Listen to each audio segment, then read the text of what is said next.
Yes. We're going to be talking about Tacoma in just a couple minutes. Lyle's asking for the yes. link, just so you know. Oh, no, I'm going to have to send that to him in just a moment. I will send that right as we get started. Yes, hi, Lyle, and hi, everybody. And yes, we're live. We're going to be talking about You Like It? I Don't. And that could mean a lot of things. So we're going to send the link to Lyle. I thought he got the email and you could sign on to that. But we're going to make sure that Lyle joins because whenever he does, it's always going to be a better show. So it's the end of the week. It's the moment you all been waiting for. It's Friday, you bastards. The internet brings comic fans around the world into one comic book community. Comic creators and comic fans, tonight you are seen, heard, recognized. Because comics are for everyone. Live from Miami, Florida, broadcasting around the world, this is the Not Near Mint Show.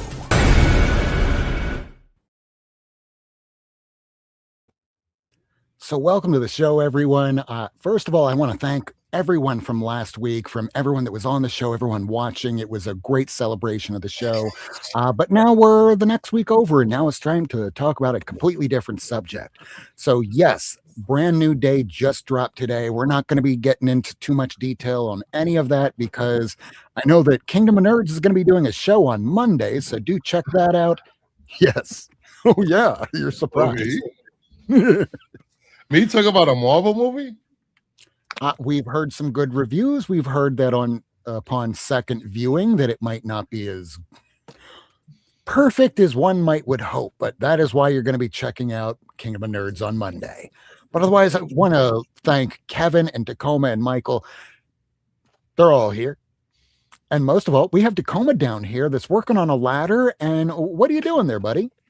Oh, I was joking, but all right, I'll tell everybody. So, I spent years, and if you've ever watched me on Not Near Mint or any other show or on my own shows, I have cultivated my last comic book room quite well. And then recently I decided to move rooms for family reasons. I have a young daughter who's commuting to college next year after not enjoying the campus experience as a freshman. So I said, okay, why don't you take the bedroom downstairs that was the comic book room? That'll give you a private bathroom. Your brother won't be annoyed by your singing at all hours of the night or your YouTube music playlist that you fall asleep to, but then doesn't stop just because you're asleep. And you'll get your privacy. He'll get his privacy. He'll just have to deal with me doing streams. So I'm in the middle of this relocation. I got most of it done. Up there is the biggest problem. You can see all that natural light. It's really beautiful, but it is not good for streaming. I look black and white compared to the color on everybody to my left over there. So I have things to finish and getting up there, wiping off mold and repainting and putting in shelves for more books. I love comic books and I love to see comic books. I mean, I will buy lots and lots of comics because I'm currently reading them. I have a massive to read pile because I'm about 3 weeks behind this summer. This is about half of my current to read. But I also like to look at comics. When I put comics away, I kind of forget about them. I like to see the things that make me happy. So the more things I have on the wall, the happier I usually am. But I got to get some more stuff up here. So that's why there's a ladder over my shoulder. Well, at least we now know that it's not a stairway to heaven, but you are in heaven because there's all the comics. What else do you need? Yay! Exactly. So our topic tonight is going to be about You Like It, I Don't. And again, this could be about comics. It could be about movies. It could be about hearing the name woke and going, well, what does that mean? This engine broke down here and I can't afford it. Does that make my engine woke? things like that, things that other people think are popular, but you go, I just don't get it. And there's a lot of people that say that about Absolute Batman, but meanwhile, you're having issue 10 of all things going for like $130 online because it's popular. Popular. Ooh, there's Lyle. We found So him. he's joining there. Ooh, he looks like a comet. Oh, there he is. Oh, he's a great big shining star. Hey, Lyle. How are you, brother? End of the week, can't complain. We're finally getting Cool. things done. And we're talking about things that other people seem to really, really like, but for whatever reason, we just might not. And it's okay. Everyone has a different opinion.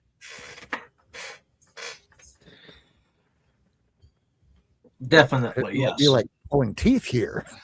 Well, you gotta pick somebody.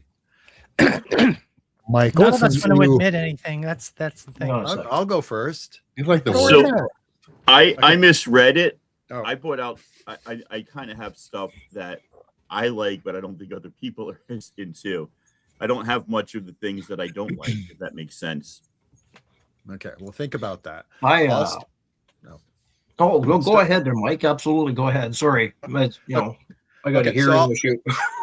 With Supergirl movies in the theater, I'll start off with one of my biggest pet peeves, Tom King. Now, he's an excellent writer, so I'm not anybody who loves him. That's great. I'm glad you like him. He has taken almost every character that is near and dear to my heart and twisted them and broken them and changed them into an unrecognizable form just so he can do a story of depression and a story of woe and a story of confusion. Brought on, I think, because I think he was in the CIA, and so he saw the evil in the world, and I guess he wants to bring that to my beloved comics, and instead of showing hope and love, he wants to break all the heroes I love. So the first one was Mr. Miracle. No, yeah, Mr. Miracle. Miracleman. No, yes, I'm confused. It's Mr. Wait, Miracle. no, he's right. Mr. Miracle. It's Mr. Miracle. He's trying to twist me. I love Mr. Miracle so much. Now, Mr. Miracle's never really had a good run because his powers are so ill-defined. He's an escape artist, so he is hard to write. So it's really hard to get that perfect run on him. But he basically took him, broke him, confused him, and it was a 12 issues, beautifully drawn by Mitch.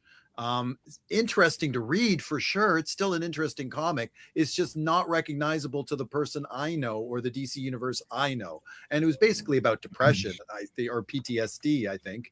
And again, I think I have rebuttal. Can I have rebuttal? after I'm done. After the echo. Yeah, that was me. My I was rebuttal is rushing. this. Wrong. Okay. No, I'm kidding. And then the other biggest one, I'm a huge Adam Strange the fan. real Now, Adam Z's, Strange, this really brings up, right, this whole concept of what are comics for? Are they purely for entertainment purposes, or are they to explore new aspects of stories and life and all that sort of stuff? And I think that Marvel, can you not hear me? you're Am I echoing. muted now? I'm not muted. It doesn't say I'm Somebody muted. has YouTube going on. Really? You can't hear me? Well, no, we can hear you. You're just echoing. So somebody has. Let me check the private chat.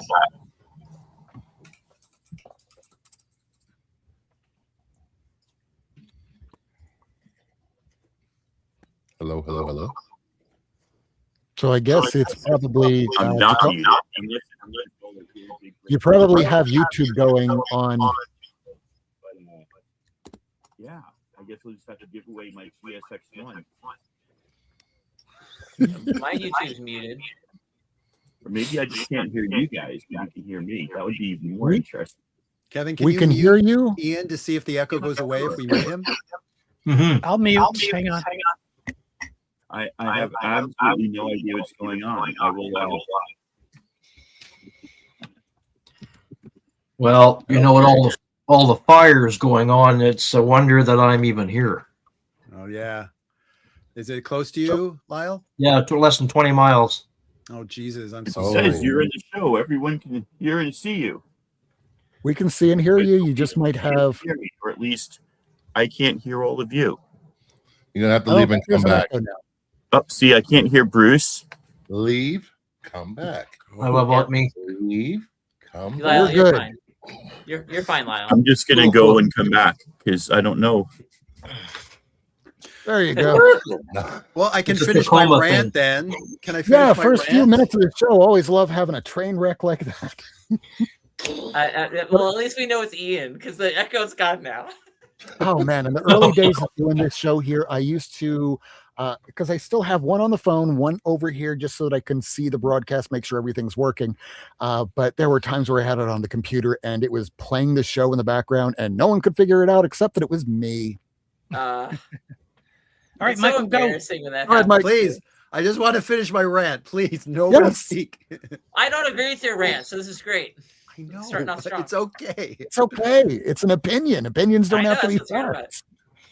So, and then he got to Adam Strange, and as like at least Mr. Miracle, it was still a story. I actually love the art, and there was an ending, and there was a little bit of hope at the ending.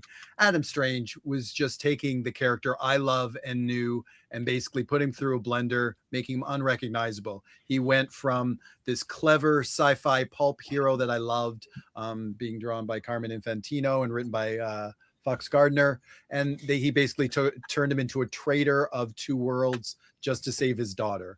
Yeah, sorry, spoiler alerts for Strange Adventures, but yeah, he basically destroyed the character I knew and loved. And even the Vision series, which I actually did really much enjoy, that wasn't the Vision I knew either. Then he took Human Target, and it wasn't actually Human Target that he destroyed all of the Justice League members that I grew up with and loving. He basically went one by one, issue by issue, and destroyed each and every one of those. And then finally on Danger Street, he took first issue special.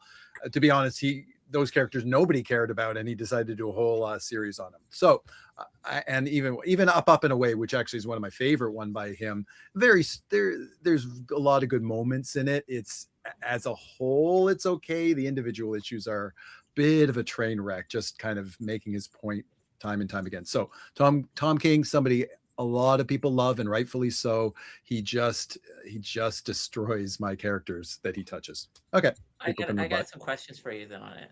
Okay. Would you be better with it if there was an Elseworlds label? Because that's what they are.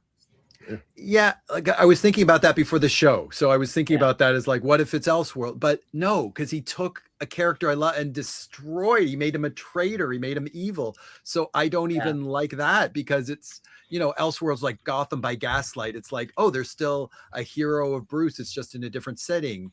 Or Red Sun when Superman goes to Russia. There's still hope. I have a question. Have you read the new Wonder Woman series? No, I haven't read that one. Not yet. No. It's Tom King has done Wonder Woman justice. He's made Wonder Woman very interesting, and a lot of people didn't like the fact that she slapped her mother. But hey, sometimes you get mad. I think a lot of people are having problems with the current Wonder Woman by Tom King, that she's not really the main focal point. They're giving it to other back characters. I'm about 10 issues behind now, because I think the last issue I read was about 19, and they've been building up. I got to catch up. It's a long build up. A long build up. I hear it's a slow burn, but that's what he's known for. Okay, that was mine. You can pick somebody else. I don't have any rants. I love comics. Boom. Oh, who just I dropped? haven't read a comic for a long time. I mean, I buy the Absolute Batman, but I've been so busy with stuff going on in my personal life that it's just a bloody juggling act right now. But no, I collect, foreign and English and French and German and all kinds of stuff. So I like it all. Bring it to me. So, yeah. No. I'll go next. Okay. All right. Because I have two things, and they're both tied into the same property. I do not love the original trilogy like everyone else. Star Wars. It was badly written. It was badly acted by most of the cast. George Lucas sucks as a writer, of course. And my second pet peeve, which is a tie into Star Wars, is the prequel trilogy sucks also. He couldn't even redeem himself 20 years later, and I don't understand the love for the original and the prequels. Just me. Just me.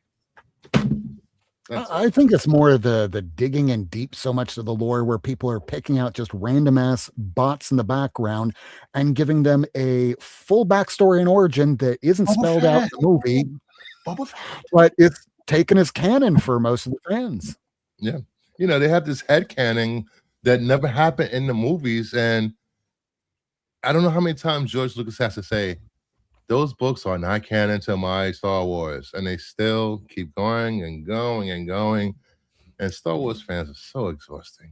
Exhausting. That's And true. to be fair, I'll agree with when that. it comes to Star Wars, the wife of George Lucas, the original editor, the one that made it coherent, a real story instead of being about Luke Skywalker, it was Luke Skykiller. That was the original name that he gave to that character. No Of course, way. it had to be. Yes, he had to go and talk to Spielberg, and Spielberg was going, if you're trying to sell this to a mass audience, maybe not call him Sky Killer.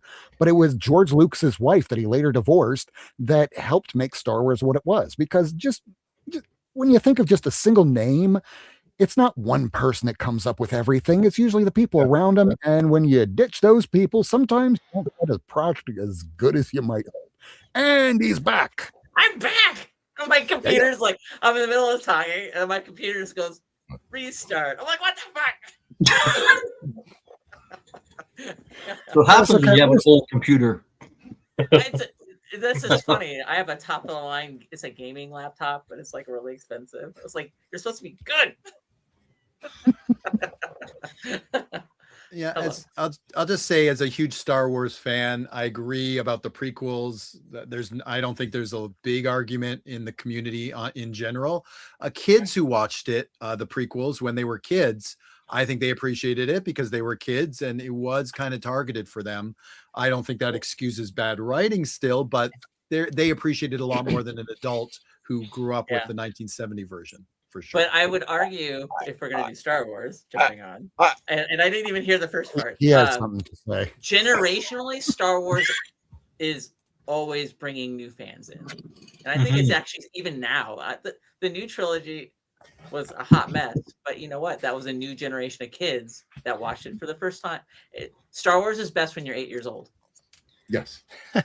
And I was 7 when it came out. And I agree that the acting is poor. The directing is not great. I was 18. The clunkiness of the movie, at least the original cut before Lucas got in and wanted to improve everything, the clunkiness provides a lot of charm to that movie, I think. Well, Lyle, you're the eldest. You're the elder. Well, I got a birthday next week. I'll be a year older. I got to put your birthday in the calendar. I'm curious because there were older fans right out the gate of Star Wars because it was so new. Yeah, so like original trilogy. But were you a huge fan when it came out?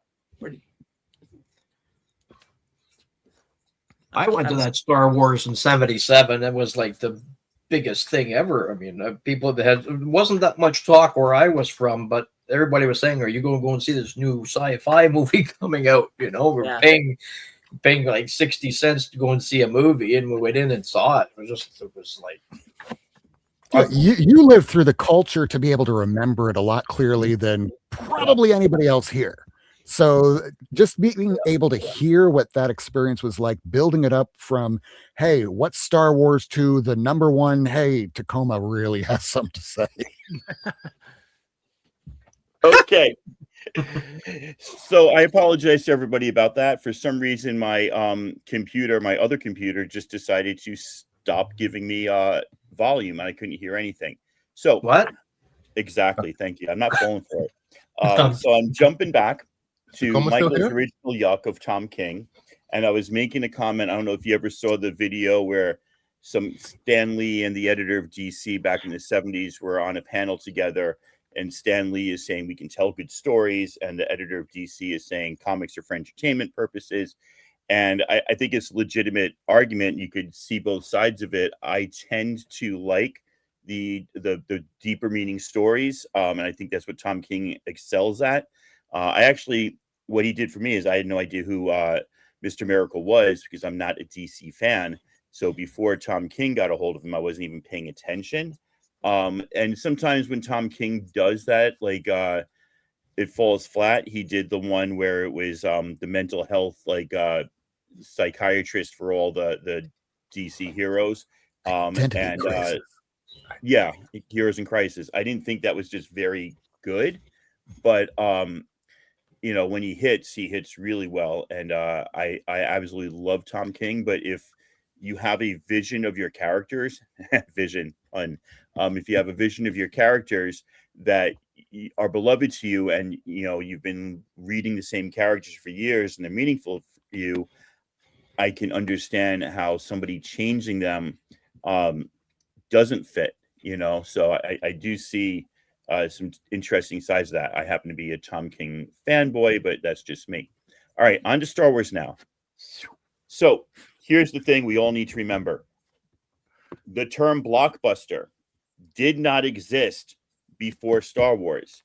It was radically different from everything that came before. It was amazing. It was larger than life. It was the first Memorial Day weekend opening for a movie. I think it was actually the week before Memorial Day weekend, but it changed everything about cinema. 50 years later, or you know, 49 years later, in retrospect, was the original trilogy great? I still think that there are some great moments in those films. I still enjoy watching them. I understand they fall flat a little bit. I think Vinson's When You're 8 is the best time to watch Star Wars. I was 7, and I absolutely agree. When Star Wars came out, I refused to call it A New Hope because I'm grumpy and old like that. And then, gosh, you know, here's what it was. I was teaching middle school, like my 4th year teaching. I spent $500 at Toys R Us, which was a lot of money for me back then in like 1997, before the first prequel movie came out. And I was like looking at the toys. I was so excited. Everybody was fighting in Toys R Us at midnight for this Mace Windu character that was going to be the biggest thing. And then the movie came out, and I was like, that is the largest piece of trash I've ever seen. And so, thinking that I will connect to my students, I went in talking to them about how crappy this movie was. And they're like, oh, that movie was awesome.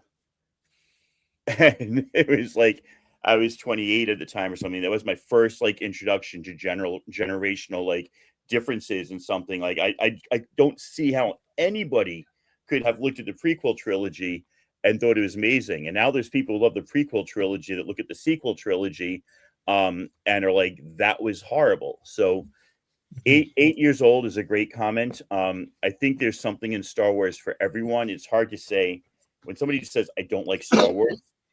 I'm like, what are you talking about? Right? Because Star Wars spans so many shows, so many comics, so many books, so many movies that like you'd have to have seen a lot of it to say you don't like it. What I think more interesting question is, what is the essence of Star Wars? Right? Just because you write Star Wars on top of a comic, is it a Star Wars comic? Because you write Star Wars on top of a TV show, is it truly a Star Wars TV show? So I don't even know if we can say what Star Wars is anymore. I know what it is to each individual, but I don't even know if there's a communal language about what Star Wars actually is. I've thought about at this point. Wouldn't it be generational? Because every 5-10 years, there's a new crew of kids that this is what they grew up with. This is what has been made up till the point that they started consuming all this stuff. And for us, it was the original trilogy. In the 90s, that's when you finally started having the prequels. And to varying degrees, 10 years later, some people like it, some people hate it. Fast forward to today, and what was once special, where we only had three, count them in existence, to now having, we have lost count how many projects there's been for TV, movies, comic books. The very idea of special just seems to have, it's not special anymore. You know, it's funny because I love the sequel trilogies. I love all the Disney Plus shows except for the one about the kids. Those kids were damn annoying. That's just me being old. The Jedi Academy one? No. Oh, the one with Jude Law? Yeah, the crew. What was it? Skeleton Crew. Skeleton Crew. Fun. Those kids I were like that one. goddamn annoying. I wanted all of them be put out of airlock. It was Goonies meets Star Wars. Yeah. I'm not a fan of Goonies. And it's the same reason why they would stick kids in a movie is because they want to get the kids watching the damn movie. And that's what they were doing to Star Wars. How do we lure kids into our drug product? I mean, our entertainment vehicle. Well, let's stick some kids in a movie and then we can start luring them into things like, I don't know, Andor. Look at the big talk that they had in 1982 about E.T. I've never seen the movie, but I was married at the time. My wife was trying to drag me in there to go and see. I'm like, look, I am not going to sit there and watch E.T. So, but I have all the toys because she collected them. I mean, she passed away years ago, but I kept it all. But that's the only recognition of that. And when I was growing up in the 60s, you know, it was like G.I. Joe, but they didn't have any movies then. And for Canada, they may have had them in the United States, but didn't have it where I was growing up. But then they had all the toys. Before that, you had Voyage to the Bottom of the Sea, and you had the Sea Hunt. You have all these shows that were on TV. Batman that was on TV in the 60s. They had toys for that. So they were trying to attract it for the kids to buy. But, you know, G.I. Joe, when I was growing up in the 60s, my parents couldn't afford that. You weren't going to spend $10 or $12 on a man toy that the folks would say, no, we'd rather spend 35 cents for Hot Wheels and Matchbox and, you know, carry on with that. But then when the 70s rolled around and came with these blockbuster shows, everybody that I knew in my community was going for Star Wars. And then when they came out with the sequels like Return of the Jedi, that wasn't so, you know, I remember going to it, but there wasn't as many people in my community that followed it as it every 4 or 5 years a new sequel was coming out or a new adventure or what direction is it going to go, because Star Wars came out in 77, Star Trek came out in 79. So when Return of the Jedi came out in 83, the Wrath of Khan came out in 82. So it was all just always overlapping. So you didn't know who the hell, where you were going to go. So yeah, that was, and to bring it back to my experience growing up and watching that in the 70s and 80s. To bring it back to my comment about being 8 is that I honestly think your favorite Star Wars film will often be not just 8 to 10. Whatever that Star Wars movie was when you were 8 to 10, that's your Star Wars movie. Yeah. Like for me, Empire Strikes Back was mine. Well, but that's it would the be best like movie. me waking up. That's the best one. Yes. Well, imagine waking up in the middle of the night in 1987 and Aliens is on. And yeah, you've seen Spaceballs. You're a kid. You haven't really seen Star Wars because it's a live action movie and that's adult stuff. You'd rather watch kid stuff with cartoons. You wake up, it's 4 o'clock in the morning and Bishop is telling, well, he's thank you for allowing me not to be racist because I'm an android. You did a great job, Bishop. Why are you bleeding from the mouth? And he gets torn apart. And that's when you get the whole scene of get away from her, you bitch. It was one of the most awesome things ever as a kid seeing this. At that point, as a child, you go, okay, I want to start watching space stuff.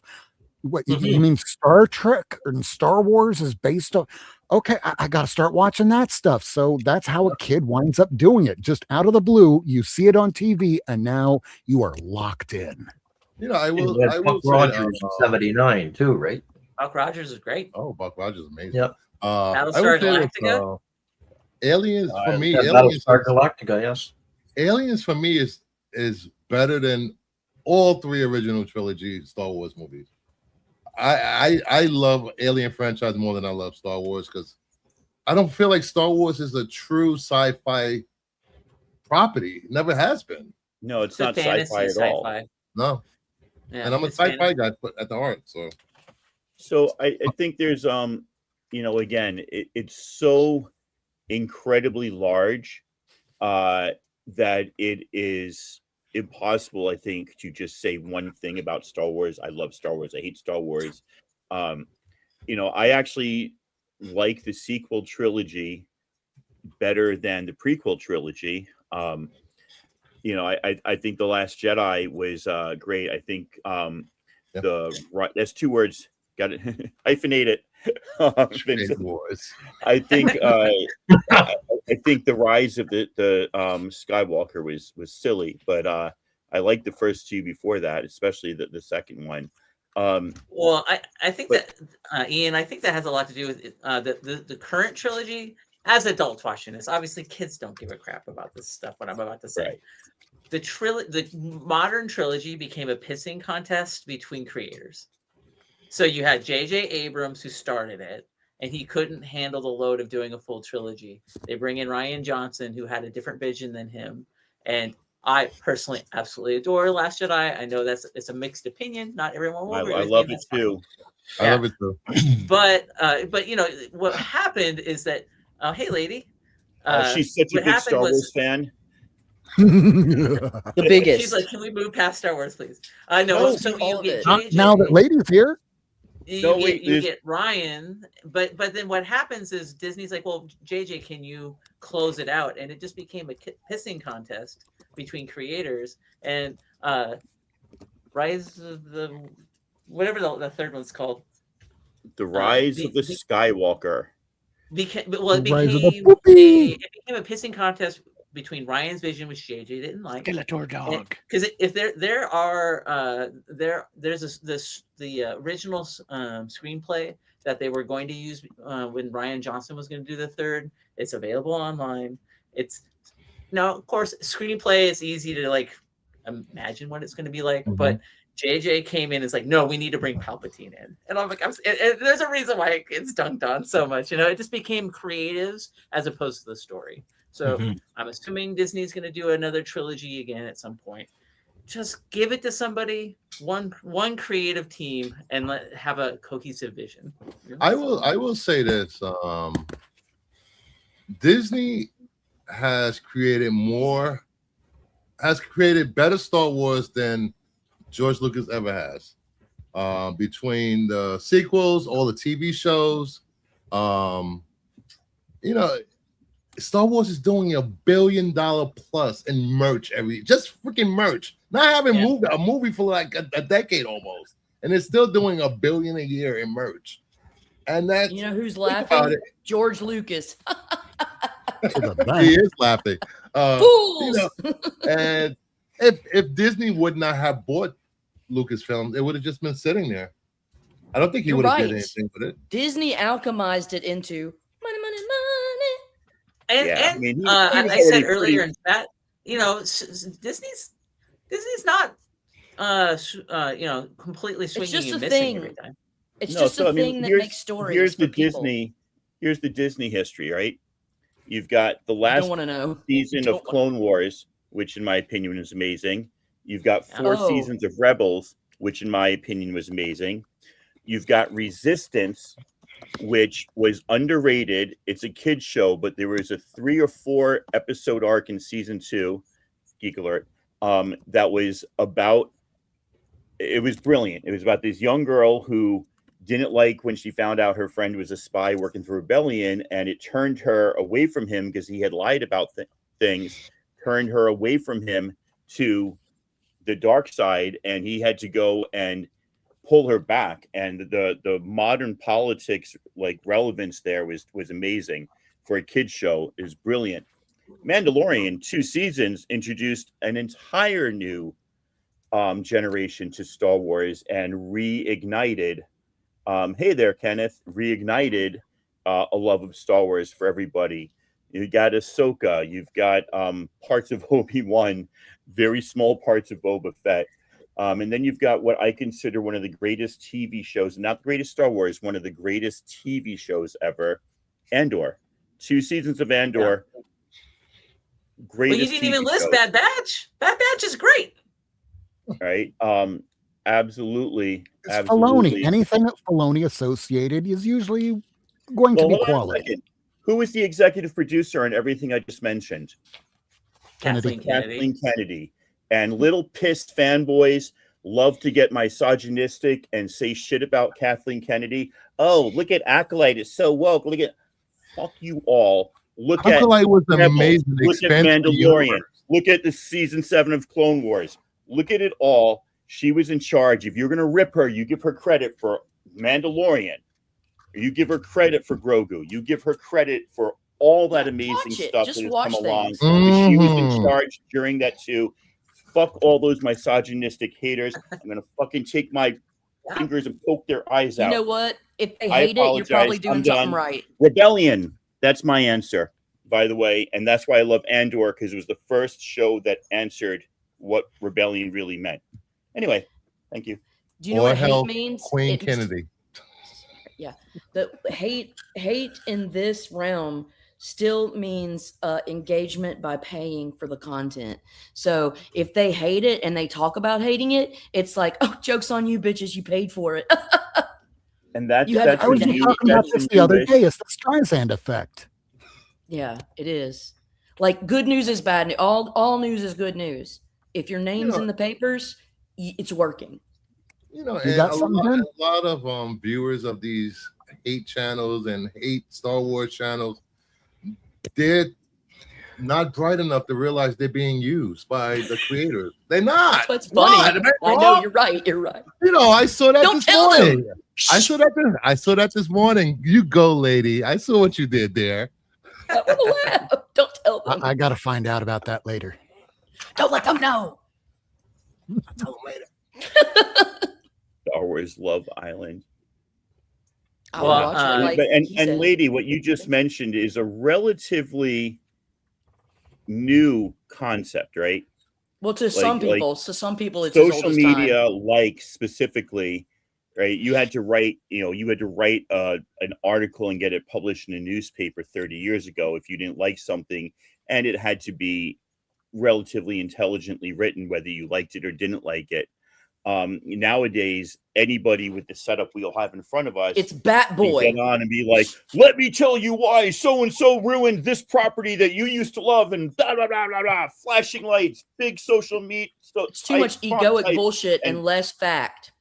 Yeah, Too much you're absolutely negative, right. egoic intention. Ego masturbation is what I like to call Yeah, it. yes, it is Yeah. mental filleting instead Mm. of fact transmission. That's We why I need just fact- ignore all that shit. I don't care. And I'm probably the minority in this group in that regard. I do not give a shit on Oh, most with the people's news? opinions I've on stopped stuff. doing That's it. actually the Don't care. point right It's not there, real. because It's not the real. opposite of love isn't hate, it's indifference. It's not And, indifference. just It's not again to the indifference. It's Streisand I don't Love give a is- shit. For There's a those love that aren't is familiar hate. with It's it, the same coin. And love, well, it's a triangle. Love is hate is madness. Madness, Because that's it's a good word. insane to love. Guys, love is insane. I cut a hole in the and reflecting. it also pool hates floor. you can hate it because you Say love them so again, damn Ian. much. Sorry. Sorry. I did it. I cut a hole in the reflecting pool floor. Sorry, couldn't help it. We knew it. it's okay. They'll let you off. Yeah, they let him off already. They He's used off to be able to charges. prosecute a ham sandwich. They And yeah, can't we'll just let you go. prosecute it. And don't get me wrong. I'm fine with people expressing their opinions on things. I mean, when they say it factually that this sucks, I have a problem with that. But it's not worth my time or effort to get involved in stuff like that. I'm just an old fart though. I mean, like on social media, I try not to foster that, that Right. I hate this. So, like, that's fine. Exactly, lady. I feel nothing. I do feel nothing. I feel everything. Let's kind of parallel the social media, what happened with Supergirl. A lot of people that went to go see it opening weekend, they liked it at first glance. And then they get on social media, they start reading other people's opinions. And then all of a sudden, within a week, They remember sometimes for their some people, assholes. 24 hours, they remember those Their assholes. dicks aren't that big. Focusing on the negative. Yeah, Thank you know, you. it's hilarious that people are so easily swayed by other Yeah. people that have a platform. It's Oh, The insane. yeah. waves.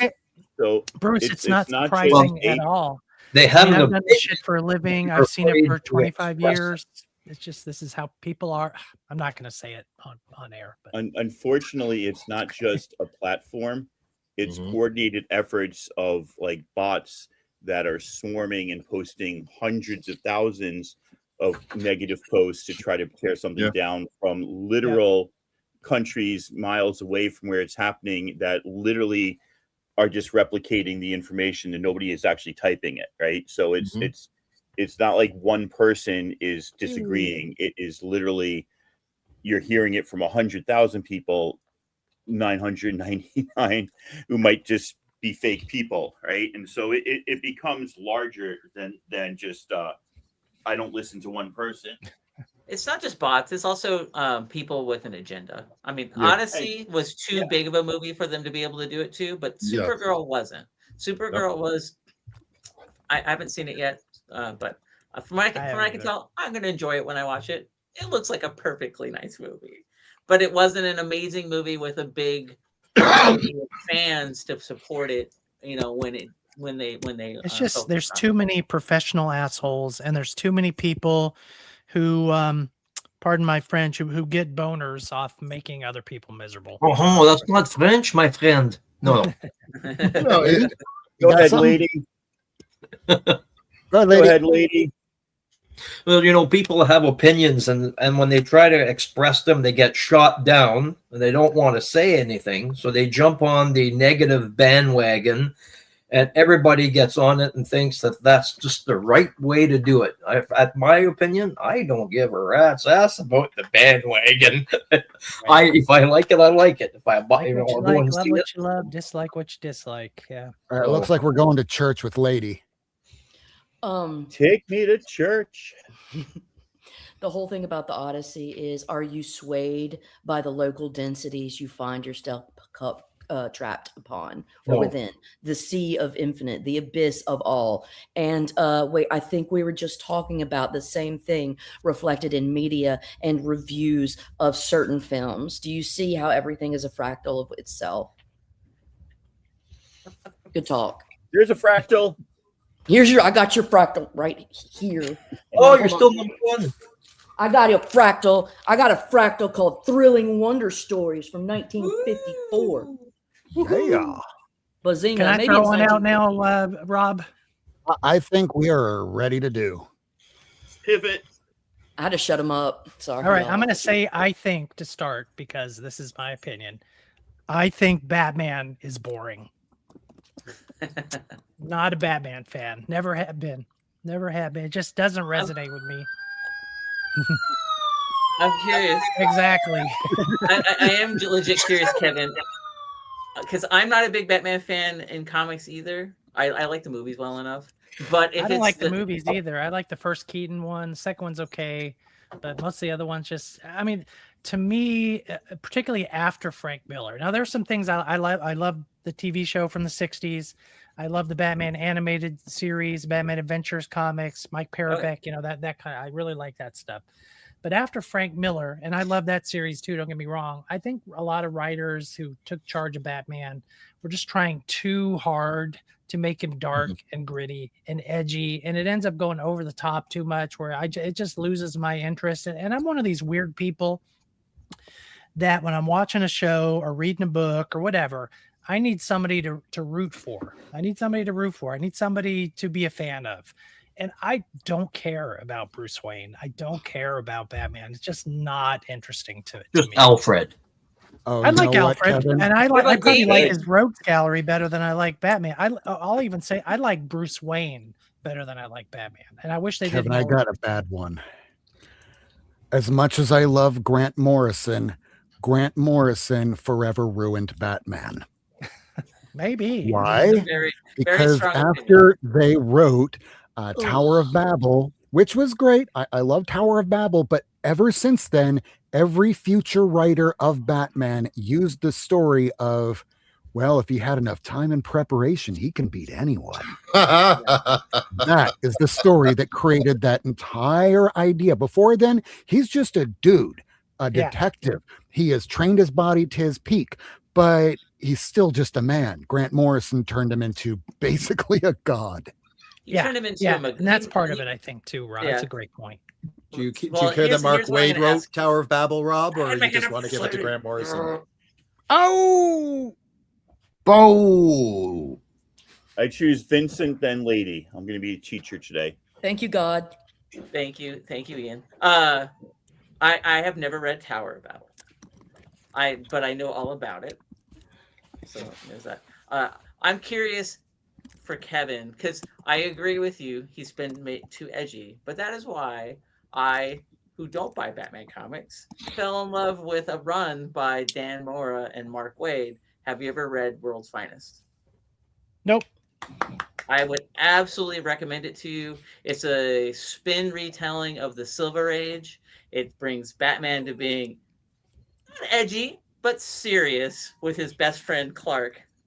And it is, you would love it. Just telling you That right kind now. of stuff I can dig, but I just don't.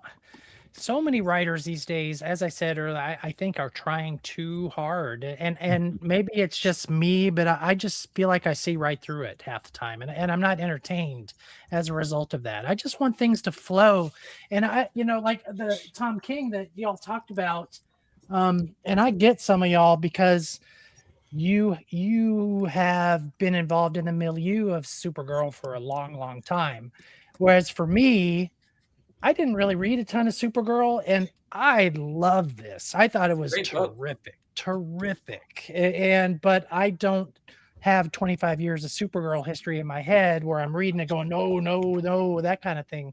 So it's all relative. It's all in the eyes of the beholder or the eyes of the reader in this case. One man's trash is another man's treasure. There's plenty of stuff I like that folks out there think is shit, and I'm fine with that. Kevin, I think you're looking at it in a very seasoned comic book reader way, which makes sense because we're seasoned comic book readers. But the two Supergirl's like a new character for me. You know what I've read her in? I've read her in Supergirl Woman of Tomorrow, and I've read her in Sophie Campbell's Supergirl series. And I freaking love both, and I love the character. There you go. Yeah. There you go, lady. Sorry to take over for. One, y'all talk too much. No, I love you. I didn't say a word. That's coming from you, lady.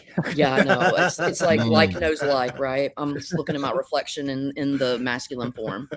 Anyways, what I had wanted to say was Tacoma was talking about being inundated by bots so that all these messages are the same from the same place. Yeah. Right? Is that like flooding? Is that like a great flood, do you think, maybe? A great flood to change the narrative to one thing?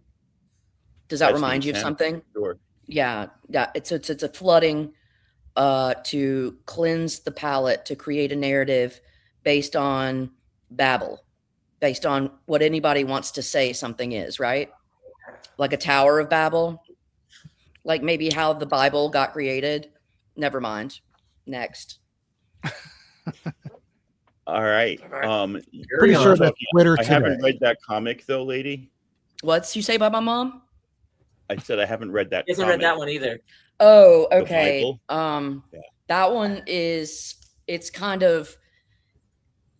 based on other people's ideas and giving it to people that don't, it's giving credit where credit's not due. Kevin brings up a really interesting Batman point. Like I read the most Batman I've read is 75 issues of Tom King, and I didn't dislike it as much as some people did. I get where they're coming from, but what I did get is that he's invincible, right? There was never a worry that an emotional frailty was going to cause him to fail. And that's why I love and can still read like Gail Simone's X-Men, because you got Gambit and Wolverine and Nightcrawler and Rogue and now Jubilee ushering in these new kids, Deathstream and the Horse Girl and the other guy, who are all amazing characters. And they all have Calico, who's the Horse Girl. I should have called her by her name, but I couldn't remember. They have frailties, and you're not sure who's going to make it. You're not sure, like the X-Men. No, that's my point. It's absolutely like Claremont's X-Men. It's about family, and the failure or success is not necessarily based on whether your powers are enough to beat the bad guys, right? Whether your superhero abilities. It's more about the dynamic of the family, and there's heartbreaks and failures along the way, and that's why I like that a lot more, and why I tend to stay away from, I won't just say Batman, but Batman like characters where you kind of know what's going to happen, right? You're kind of aware what the outcome is going to be. Well, Vincent, that's why X-Men is like the only superhero book I read, and almost everything is like indie stories that don't have to do with superheroes. But yeah, for sure. Yeah, comics are cool, man. Speaking of comics being cool, who's ready to start showing some books? Not me. I want to see Kevin's. Kevin first. Kevin first. Kevin first. Start strong. Italy. Is that I Italia? want a close up of Kevin's jersey because I didn't see what he was pointing Or out. yeah, before. is it Ecuador? What? Celebrating the start of Ted Lasso season 4 on Wednesday. Come on. Oh, of course, AFC that was what I was Richmond? going to say. I'm so There you go. excited. Whoa, It's my what? AFC Richmond jersey. Yeah. I When did can't it come see. back? There you go. Now we can see. Perfect. Perfectly done. I've been binging it in preparation. So When does it come back? I didn't know that it was coming back. Wednesday. Yeah. But it'll I be was weekly. supposed to- So if you're a binge person, you might want to wait till I'm good with that. I was supposed to have free Apple TV for a year because I'm a T-Mobile customer, and Apple sent us an email saying we can't confirm that you're T-Mobile. Don't email us again. Cut off. So I've only ever seen season 1. Oh, yeah, boo. Not my Now, fault. to be fair, season 1 is the greatest season of television in the history of television. Yeah. Alright. And Apple's got some In my- great shows you should just sub in in. my Like opinion. Andor. Don't make you. All right, I will. So I went to my LCS and I bought Queen in Black. I haven't read it yet. I bought one of the blind bags just for the hell of it because I didn't pre-order it. I got this cover. I don't know if it's a good one or not, but I like Oh it. my God. That's all that Dude. really matters. I think this is going to be. Who's writing this? I don't know. Ewing, I think. Then it's probably going to. It might be good. Yeah. Ewing, I don't know. I just like. It I like depends on how Hella. much time he had to work on it. If he had a lot of time to work on it, it'll be good. If he didn't, it's going to shuck. That's So how I will you read work, it. I sir. got my fingers crossed. Hopefully, I'll like it. I'm like some of y'all. I don't read a ton of mainstream Marvel DC anymore. So, but there was one month. Every month now, when I do my order, I'm like, okay, I'm gonna get 5 things that I wouldn't normally get just to try to Yeah. expand my horizons. I that was did one I that, picked. Kevin. Go ahead. I want to hear you. Sorry, I'm interrupting. I apologize. So that's what I've been just picking some new stuff and trying it. Some I like, some I don't. That's fine. But in celebration of that coming out, I brought out some Hell covers. I hope that was okay, Hella. Hell yeah. Jason wanted to see this. This is the first appearance of Hella. Oh, Yeah, it's Journey into Mystery 9.0. 102. And Sif. wow. Warning, warning, warning, warning. Banger alert, banger alert. Holy fucking shit. I showed it for Top Shelf Friday for Jason, and he was like, "Can you show that on the live stream?" I was like, "Yeah." So first appearance of Hella, but also Sif and Balder, Can you zoom but in not on on that the cover? cover. Balder Can you bring Dash. it a little closer. Bring it a little closer. Yeah, Ah, it's so good. so I love that cover. good. That's Not a on the great cover though. addition, So just too. for Yeah. giggles, I Might brought out a have couple fallen more things. apart. I did bring out her first cover appearance. This is Oh, number it's so 150. Ugh, I think it burns this us. is going to be very dangerous for me to say this, but I think this is one of the best character costumes that Jack Kirby ever designed. I One of the love best it. characters, Oh, period. absolutely. Love the Love helmet. Best characters, love it. period. I'm just And just- shocked that they managed to do a good live action version of that Oh, costume. and you know, probably Well, too Kate much Blanchett information. was the But not only perfect- do I love Hella, but Perfect cast. Kate Blanchett. you know, the actress who portrayed her is one of my celebrity crushes. So it's a perfect, Yeah. perfect. Well, she's also Galadriel. She's perfect. Oh yeah.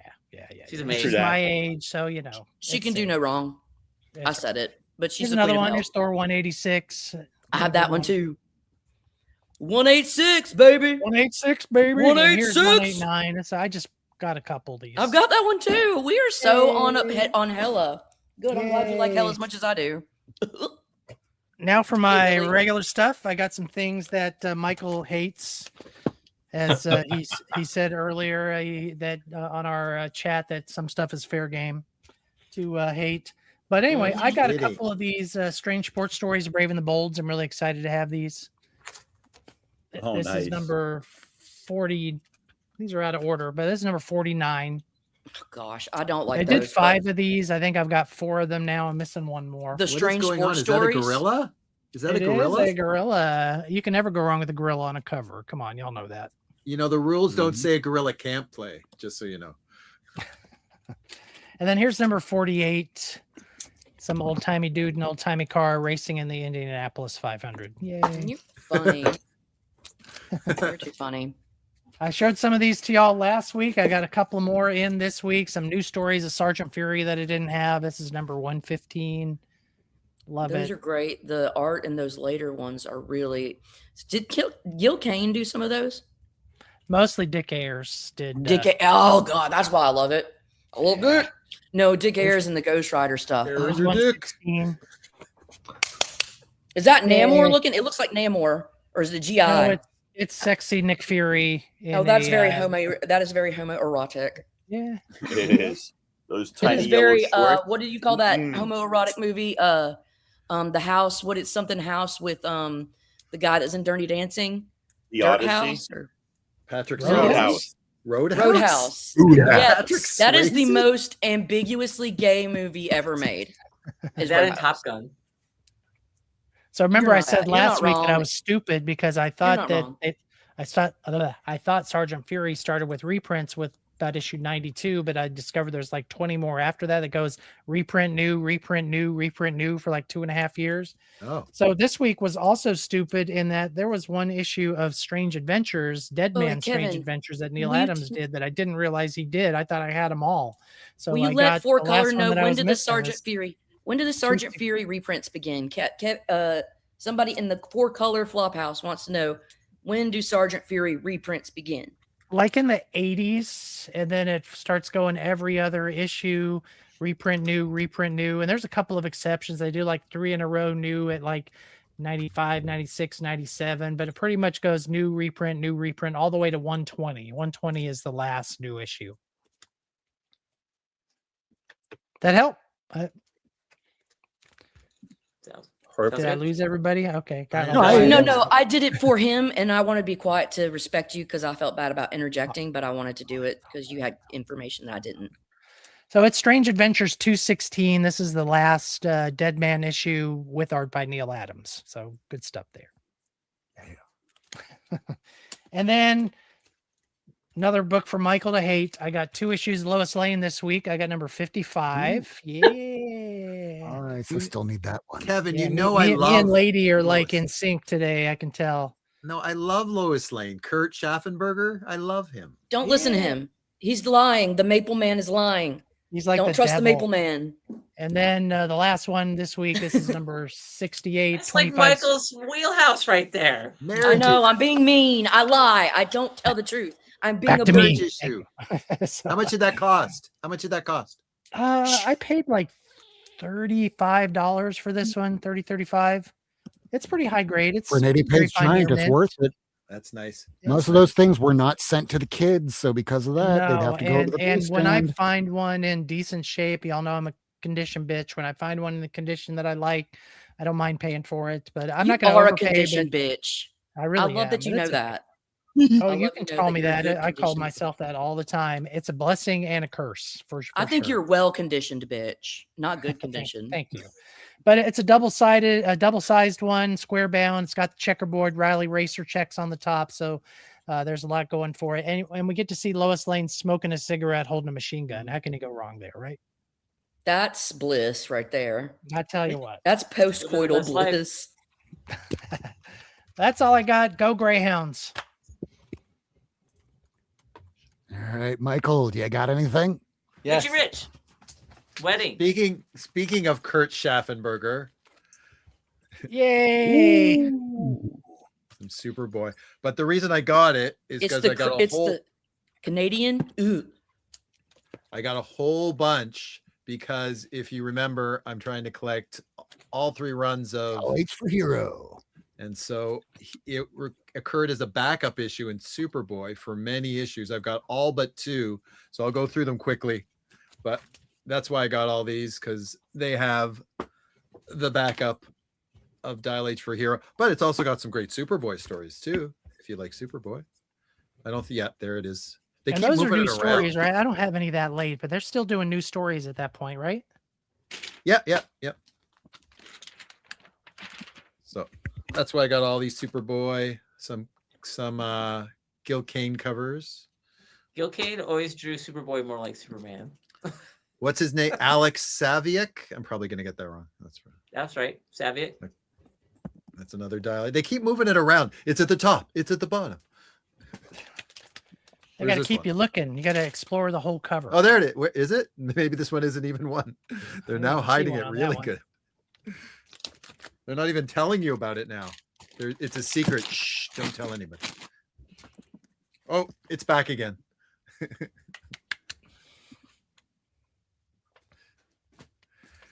Neptune. Then they introduced a new hero and they were really excited about it. I think he went 3 issues. Good grief, that looks like Star Fox. What? Starburst. Sunburst? Sorry, Sunburst. Sunburst. There's a difference. Is there? He's nothing like Sunfire. Shut up. The greatest. And then there's a Lois Lane cover of Action Comics 1100 that came out this week that I really wanted, and it ran out. It must have been a variant. Oh, which one? Gotta keep an eye on those for final. I know, I suck at it. It's one where she's dressed like a reporter and she's got the pencil over her ear. It's a cool cover. And the final one, but I also like this because you get some Agent of Superhero in there.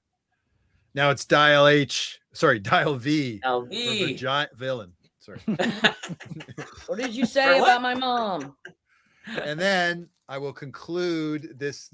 This was an act of kindness. We call them AOKs on our chat group. And Kevin, I begged him not to because he was too kind, but he did it anyways, and I'm very happy he did. I just celebrated my 21st anniversary, and my daughter rightfully said, "Kevin got you a better anniversary gift than Mom did." Oh man. So this inspired me. Michael, given that you're up there north of the border, I feel bad because I love you, Michael. Everybody gets AOKs, and because you're across the border and all those stupid tariffs and extra costs to ship stuff, I'm sure, Lyle, it's the same for you. So when I buy comic books from the United States, they charge me with the tariff $64.95 for a 1 pound package. Oh my God. What? So I buy in Canada or I buy overseas. If I buy a comic book from the UK, they only charge me $14.95 for shipping. Yeah. So I got him 8 books. They were pretty cheap in my LCS. I saw them. They were in pretty good shape. I don't know if you agree or not, Michael, but they were pretty nice. So I just bundled some up. It cost me, I don't mind sharing. It was like $35 to send it to Canada. I declared it low. I said it was a gift. Did everything that I could to try to keep the tariff 0, and I think it was 0, right? It was. We lucked out because I also think I'm excited. Keep rotating. So, as people on the chat, our secret chat know, I made quiche tonight. I was inspired by this little chef here, Richie Rich. Like he inspires me to be a better person. Richie Rich. That's why I read his comics.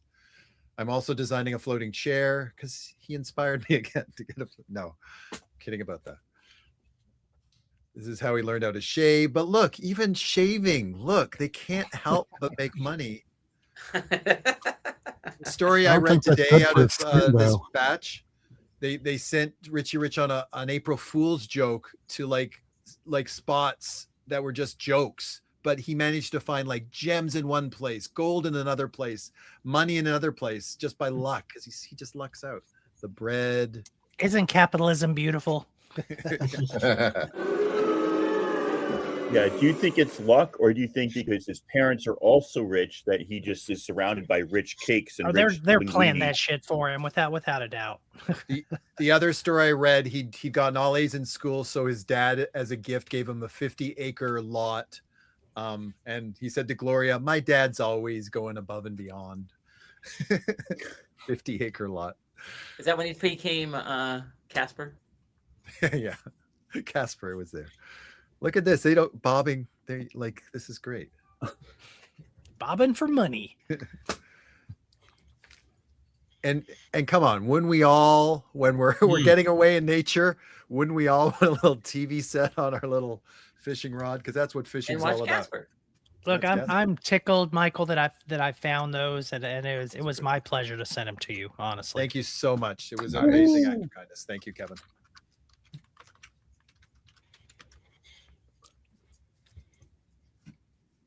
All right, ladies, going to go grab some books. So, Vincent, are you ready? Oh, She's running. She's running. I was Not saying, fleeing. She's 'Cause getting I her gotta- short box of 400 books she got this week. Yeah, I I'll still go. have to clip that one portion from Michael Bruce? the other week where he's I'll go. telling the story and Okay. that he hit Yeah. rock bottom. Jokers. I I'm got not one of knowing. those in another stack for Michael. I could do a quick. So I want to do a quick story synthesis. Okay. All right, you So I'm gonna first, and then show- Bruce. Oh, sorry. What? Okay. All right. I'm not going Go to ahead. take long. It'll be quick, Bruce. First of all, we're born in the Matrix, okay? We're born in the Matrix. Get that. Just know it, okay? Just deal with it. And then you realize the Matrix, you can create your own hell or you can create your own heaven, okay? But it's brutal, right? So that's the thing. Adi Granov could tell you, okay? But then you realize, oh shit, love is the only way. And love is kind of crazy. It involves wieners, it involves hearts, it involves a lot of questions, it involves a lot of drooling and licking and getting hit and stuff. Okay? That's the thing. And sometimes right. it makes you go crazy and you feel you got fucking knocked on the head. Okay? But a good wienering will make that happen. Okay?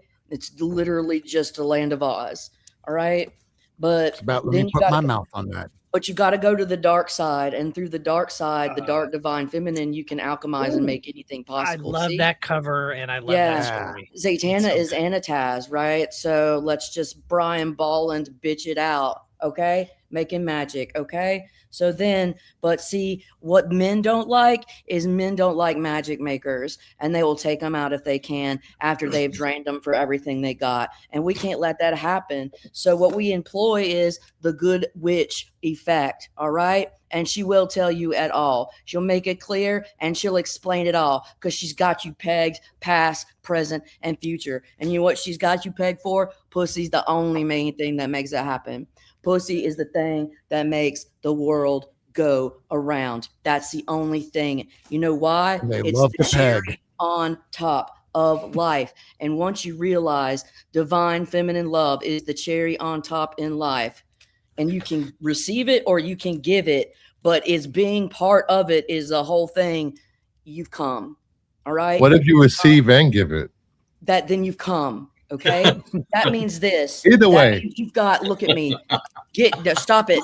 That means you do both in the same. Okay. That means that you give and you take. Ow, that hurts, but I'm gonna scratch it anyways. Okay. That's the unity of light and dark. Okay. And that, my friends, is how we have dirtbag raptures every single day. Smoke your cigarettes. I just won.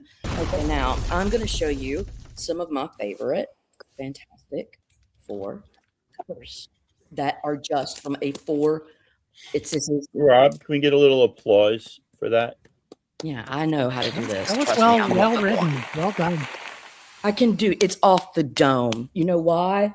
Because You had it I am- planned out. That was not Because off you the have No, dome. it's not multiple multiple. It's off the fucking degrees. dome. Give me a break. That was so You know amazingly why? arranged. I am this. Oh fuck. Show that. I am this. Do you see this?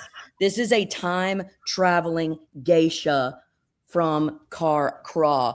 The time text of K Ra. That's either Ka or Ra. You can go Kra. backwards or forwards in time using divine feminine love. Listen, it's fucking true. Don't ask me, ask Tesla. That's why they took him out. Fuck that. Anyways, I found 347 in the 50-cent bin, signed by Walt Simonson in silver. The son of Simon in silver. You can't see it, it's very hard. See, the son of Simonson. Yep. in That's silver. awesome. Okay. Lovely art. Adam's art. Claw, not craw. Look, I said ka or craw. Like, or no, ka or raw. Look up ka, look up raw. Just know that it's okay. That's why. Okay, got you. Get smart. I love Maxwell Smart. This Agent book smells 86, good. call the phone. Agent, but yeah, sorry. Second print of 347. So I had the first print I found in a 50-cent bin signed by Walt Simonson. And I had it for a couple of years before I even realized it was signed. I'm like, what is this? Oh my God, he signed it. Because he's the one that wrote this. Art Adams did the art. Okay. Mhm. This is a great story. The new Fantastic Four. Okay. Anyways, this is the second print of it.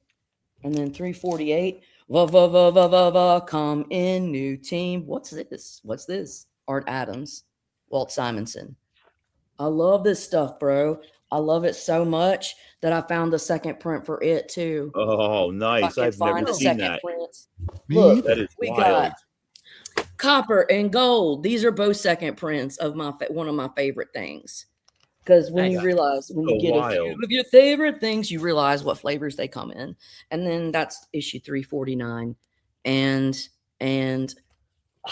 I'm done. Oh, wait, no, last one thing. I just wanted to say the thing. They're like, Kevin was saying, like, he wants to try new things and dabble and get into new relationships. I did the same thing, and I'm dabbling, and this is how I'm dabbling with my new relationships and making things spicy. Defenders of Light and Dark. I said, okay. Look at that. That is not phallic at all, is it? I got tri-beam out my wiener. Bitch, shut up. No, you don't. This is the one in charge, not you, peen. Anyways, this is projection, not based on truth. Is this This for is this the one? It is cable. Come on. I know it's a That's cable. fucking cable, Literal. right? Pew, pew. Yeah, the cable. It's not a cable, it's a quantum tether. Not They should locked just in call like it that. cloak and cable. That would be so much fun. Well, I don't know how I'm gonna beat that. You said beat it. Oh, I'm done. I'm done. Done. Get me Lady off of here. Fantastic, everybody. Stop it, Dirtbag Raptures. Hey, lady.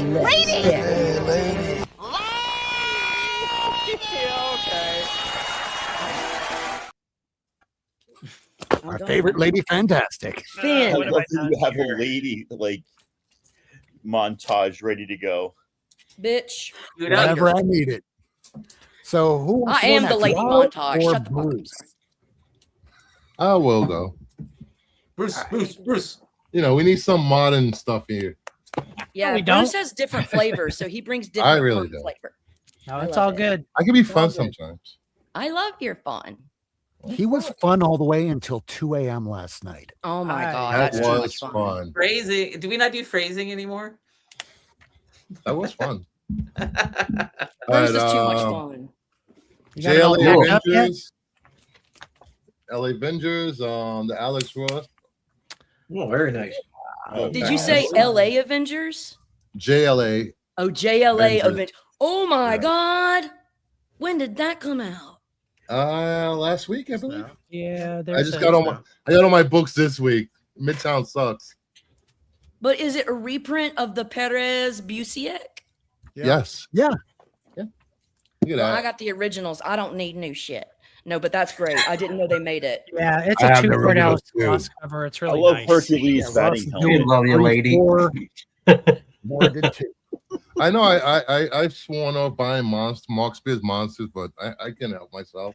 I had to get this Bloody That Water. is something. Jaws Love it. homage. I'm here for it. That represents the divine, dark, untamable feminine. Get it? The cat. She didn't whip no me stuff. Anyway, Hello Darkness, Prison. Little something different from Jenny Prison. Nice. Demon I'm a Juice. sucker for Scotty Young, of course. Had to get this. Wait a minute. Hellfire. X-Men Hellfire Gala murder, which kind of sucked. I don't need to see Scott and Psylocke doing stuff. What? Yeah. Psylocke and Cyclops are a thing now. Oh no. It's so weird. So weird. Cyclops. You know what? I hope she kills him. Leave Scott alone. Because she could do a psionic right through that one eye and he's done and yeet it. Boom. Or she could do a psionic pegging and no mind. Anyway. Dude, It's- he could, and he could transcend and be the Jesus. He could be the next Jesus. Y'all are a little horny tonight. What are you talking about? That's the only Everyone's thing life gets I done. am not horny. All right. That's how anything gets done. Nothing gets done without love. Capes number 9, Ito. I love Ito's painted cover. Oh wow. Yeah. I'm not I even do like collecting that, the but I want his art. Contrast. I'm not even reading this. I'm just got the Ito cover. Odin, number 3. Yep, just pick that up. I have to read it because I want to see what happens to these racist assholes in this book. I've only Oh, read they're gonna issue 1 die. so far. I fell behind It's when I called went karmic away. justice. They get ruined. They get burnt. Burnt. They're forced to stay in the hell they create. Yes, let's It's just say always that what happens. I think this issue, someone gets impaled anally. One of the racists. Yeah. Well, that's called karmic justice. It is. If you did it too much, then usually your fate looks something like that. Oops, sorry. Action Comics 1100. Love this cover. Such a good cover by Is that Is that the Lois? cover Kevin was just asking Yeah. about? Is that the one? Let me see This that is again. Pulaski. Yeah, that's the David one I Pulaski. want. Yeah, that's That the one. is magic. I need it. Yeah, it's a good cover. What She number? don't need no Actually, damn man. I have to get it. And very That is rarely rad. do I buy books just for covers, but I saw that one. I was like, oh, I really want that one. Do you know what that's the saying? divine Basically, feminine in symbolically, journalistic form. she's saying, "I have you all read before you even know who you are. I've got you read." And Right, then lady? Right. even though I didn't like the first issue, I had to pick up this cover. Gambit wants hit number 1 because like we need another X-Men title. The cards are all spot foil. Ooh, that's not bad. Oh, yes, my inner '90s child is fucking thumping. I love it. Oh, it doesn't make sense. I want Queen in Black, another Scotty Young. it. Oh, Oh, look at Hella. if it's Hella, it's gonna be cute. Hella. That was hella cute. And I read previous issues, so I had to pick up this month's issue of Savage Dragon. Yeah. See, what did I say? The only thing that Have gets you done read is it yet? because of one thing. I just opened it to the first page. I'm like, Yeah. Which one? oh, It's pretty good. oh, Money and I got Shark? the Was it a money? 70s. Already going for $30. Homecoming. You know why? Because it's Void in the background. That means coming home, back to Void. Well, he came Because there's a home. lot of There's a lot Yeah, of coming from whence he came. He's going back to home. I'm sorry, Uh, body fluids. Lots of body fluids. There's a lot more than the boys. The horror of That's a Godzilla. barometer for body fluids. A What? little Halloween homage. Oh, excellent. Oh, I love it. I love it. Lovely. Very well That's a done. good franchise. And for you D&D players, they actually put a player sheet on the comic. I saw that. That's clever That is too Cool. cute. for a sketch cover. I used Yeah, to have Tommy the and Rick and cover out of it. Morty Dungeons and Dragons player sheet set. That is fun. Who was it? Somebody last week? It might have been Ian, or maybe it was you, Bruce. Was saying get a commission for your character in the art square, and then on the plastic cover, do your character like. I think it might have been Tacoma. Was it Tacoma? Yeah. Is that It was last a good idea. Wonder Woman, Absolute Wonder Woman 22. The Raza. I got that one too. Cool, Yes, you cool. got. That's why you have such good. That's why you're my friend. now Now I know why. Now I remember. Waza. him. I remember. the him. Freya. Okay. Oh wow! I hope I ordered that. I like that. I hope you did. That It was is- on my FOC. I didn't see it because if I would have seen that one, I would have bought it. Is that a variant? Yes. Yeah. It's, cover D. Okay. 1 in 25. It's the D. No, Of course, it's open the order. D. It's always the best. Oh. Oh, I see. Okay. And I say this every year. I'm going to stop buying exclusives, but I had to get Absolute Catwoman, Dan Quintana. Ooh, that's Nice not a sheet. laugh. That's more of a And the this. bird. Warning, warning, warning, warning. Banger alert, banger alert. And the Virgin. All right, No and more finally, exclusives, huh? I saw this on eBay. It was really cheap, really good condition, so I had to grab it. Booster Gold #1. Oh, nice. yes. Hmm. Yay! Good one. 95 cents. Canadian 95 variant. cent very Canadian. That's excellent. There we go. like So $100 in the US. Ooh. Easily. The Yep. regular at one point was $100 Canadian. Ooh. So that's it this week. I don't want to see any more comic books the rest of the week. Except for You got them all packed Wow. up yet, Bruce? Or are you still working on that? I will be packing up tomorrow morning in Maryland. That's the part I hate. For people I that hate- paid. That paid. Who's next? Moi? Wow. Lyle. Anyway, I'm going to show you something that I've had in my collection for probably, 55 years. It's not a comic. It's not a comic book, but I wanted to share it. It's a souvenir of World War I from 1914. Oh And my. it's a silk woven embroidered postcard. Wow. That Oh, is my Lord. beautiful. And it's in French where it says vers la victoire means towards victory. Yeah, and ver actually means like life. So or Yes. or truth, like veritas, or I ver wanted like to show verial. that. Truth, yeah. So it's pointing And- towards goodness. And I Piercing have good. a Star Trek number 2, but it's from France from 1973. Oh, wow. So campy, I love it. Honorary. Then I have Dracula number 8 from 1974 from Germany. Oh, nice. Yeah, good. Yeah. Dracula. Die Groove. Groove What von does it say on the Dracula. top? Die Groove nom. The Groove von Graf Dracula. The Groove von Dracula. Tomb. The Tomb of Dracula. The Then Groove we the have Batman and Grave. Robin. Batman and Robin number 39 from 1975 from Belgium. Hey, Michael, I'm trilingual actually. So. Oh, look at him grabbing that package. Exactly. He had the look at it, had the pistol right on the package. Don't make, he reversed it. So these are That's just nice. oddities that I have in my collection that I dug out. I didn't know if anybody would be interested in seeing it, but they're Barbaric Tales number 2. Yeah. Oh, nice. Do you have That that is one, too lady? funny. Well, listen, look what I was going to show you. On the back of this, I have Barbarians and Beauties number 1. And it's got Cool. Wally Wood, Sid Green, and John Giunta, vintage artwork reprints. Oh, cool. Barbarian Beauties. And it's just That's classic got Miracleman reprints. written all over it. Right? Just thinking the same thing. Then I have Dystopic Snowman number 2.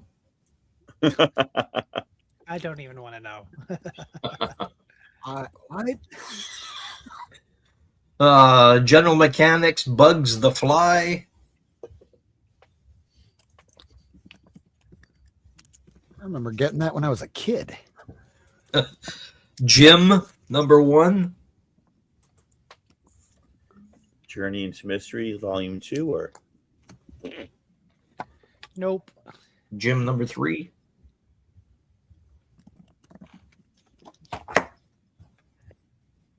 Jim number 4. Very cool. Never seen these. Jim number 5. It's very 80s underground stuff. It's From good stuff. Jim Woodring. Jim Woodring, yes. And Jim number 6. Jim Woodring. That's such a funny name. Then we have Lou Funnier Stringer's Brickman number 1. Is it funnier than Glasscock? No, they're both as funny. They're equal. I knew a guy who had a last name Glasscock. I don't know how he lived. And then we have probably the got- Mighty Magnor. He probably lives Oh, forever. yeah, Sergio. Yeah, that's some Sergio right there. That's a newsstand. Aragones. Yeah, the pop-up cover. Number I- 2. Yeah, I have them in a different box. Lyle. Lyle, you strike me as a fan of Sergio Aragones. Do you have a Scene 1977, the first cover? Yes, I do. His Crew? Oh my Yes. God. Where do I'll you dig find it out that? for next week. And number 3. I've been looking for years. Malibu Sun. Okay, I like that. This is a promo news mag and comic publications from 1993. But why do I feel Really like that Photoshop. gray guy And was that like? cover was done by Walt Simonson. It feels like Solomon Grundy's kneecap and finger are pointing at me. And I don't even think that's Solomon Grundy, but that's just who it feels like. Phoenix the Protector. This is the I final love issue, Atlas number books. 4. You're right. This is my stuff, Lyle. This is my jam. Is the Atlas. You got This one Lady is Gaga. Amazing Comics premieres The Untouchabots. Stop. This is too much. I'm gonna die from laughter. The camp. This I one need here some is called Untouchabots. Overture. Features the Lunatic Fringe Sputnik Blatherskite. Oh, that's probably about me. Like that. I'm And a Harbinger number 24. Hey, Mama Bear. Nice. Got that I one. love how that's the same cover as issue 1. It Okay. is, yeah. And, Well, it's a little different, but I yeah. have a friend of mine that's he sent this to me for one of my birthdays a few years ago. It's a blank comic from Spawn number 1, but he drew a character on it and he signed it, and all that stuff came out in 98. Oh, nice. Yeah. Violator, He looks like right? he's had better days. Yeah. At least he can't turn into that giant spider looking. And he creature. also I did don't a- try to judge people on their appearances. Yeah, and he drew a Spider-Man. Spooderman. Ooh, Who's Spider-Man? Who's that? Spider-Man. Says to my favorite collector, Lyle, your pal Spidey. Oh, Nice. And I picked this up a couple of years ago. This one. Nice. Whoa. oh, lock it in, lock it in. First appearance, new team. That's a banger. Come on, Rob. That's Look a at Yeah, banger. I'm trying to get to it. Hold Look it at back up. There you go. You're Oh, getting it. right. Lock it in, lock it in. Warning, warning, warning, warning. Banger alert, banger alert. Oh, look at the little kitty. And he's playing with the tiny little chick. Wait, you're here for comic books, you dumb asshole! It puts the lotion in the basket. It puts the lotion in the basket.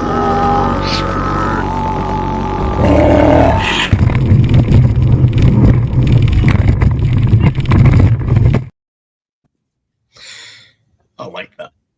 And the young fella that you had on the show last week, who was a big Batman fan, I dug it out thinking he might be here. This one was the Batman number 100, but it's signed by James Tynion IV.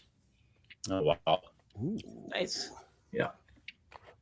Well, that's for Oh, him. that's nice. I remember those design ones. Yeah. They're That's all I got for you, Rob. Thank you.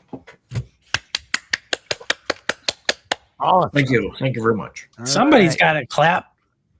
Kevin, did you hate What? seeing that last cover because you hate Batman so much? No, Interesting. I'm not Interesting. clapping. I'm trembling with ecstasy. no. I mean, I just Motherfucker. think he's boring. wants It doesn't mean visceral I don't like reaction from covers you. or art or his look or anything like that. I just his stories just aren't that appealing to me. That's all. Are you that's talking fine. about Tacoma? No, I'm talking about Batman. Or Tacoma. Tacoma's That's groovy. About- I think he was I talking about hope. Ian. Even yeah. though it looks like I'm watching him through a Vaseline covered lens, like he's in a bad Star Trek. Keep episode. going. There we go. Oh, there's a Keep light. talking. Say more. More Vaseline. Better or More not. Vaseline. Joan Collins in The City on the Edge of Forever here. Oh, girl. I think I got to get rid of the overhead lights and put more lighting on the side or something. Yeah, I think porn just a lights. Backdrop would And be get a disco fine. ball and a mirror in the background to watch yourself. A disco I'd ball say- is always I a need good a idea, but cigarette. just I'm get too some lights much. that are in front of you, kind of like Yeah. All right, this. Vincent It's has all some like the- comics to show, and then Let I have Vincent some go. comics after him. Install like a curtain You rail say on so. the ceiling and then just Prove it. Prove it, That's like Jason. curtain. Do you have comics? I have a few comics. So I went and saw Spooderman today, and it was amazing. And then I went to the comic shop, so it was a good day.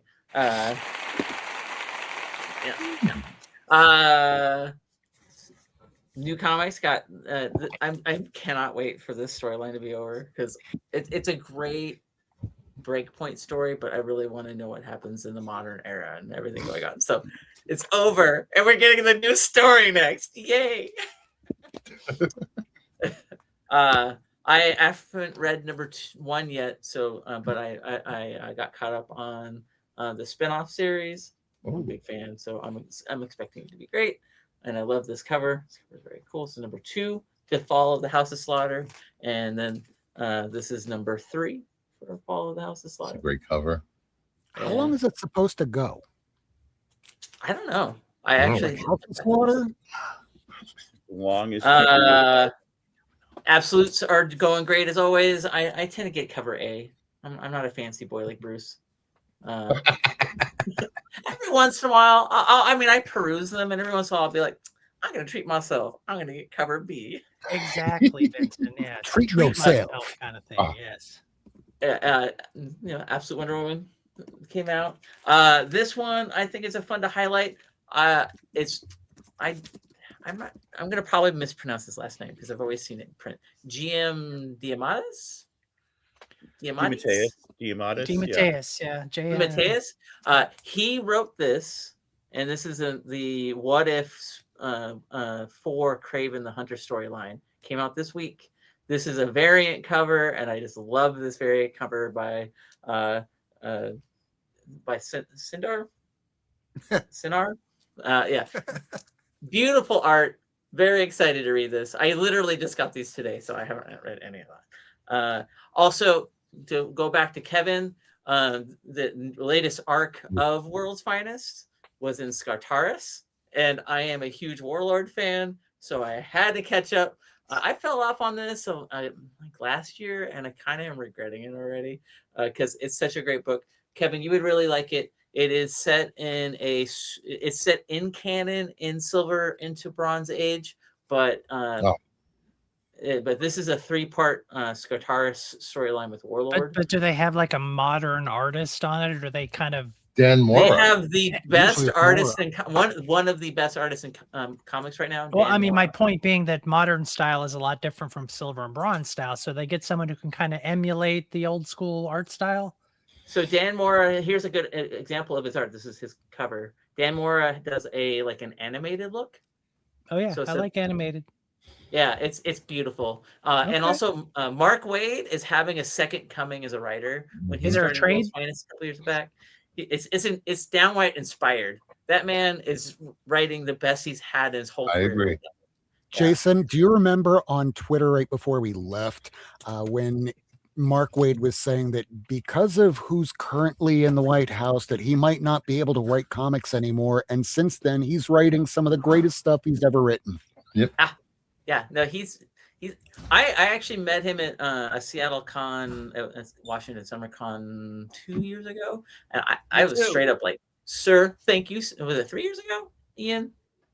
You might have been there. But anyway, he was there.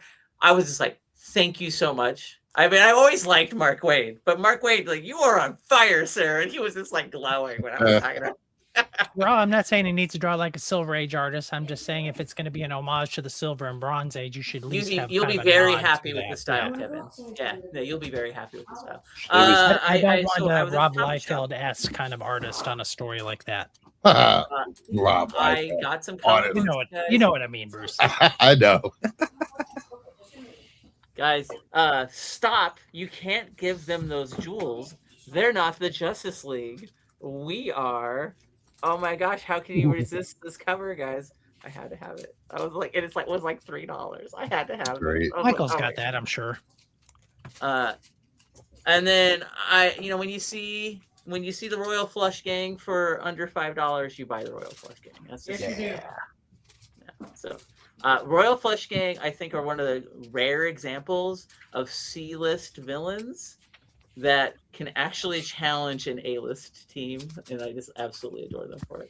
I mean, they did make it to the Batman animated show, even though it was in Batman Beyond, but that's how I got aware of them as a kid.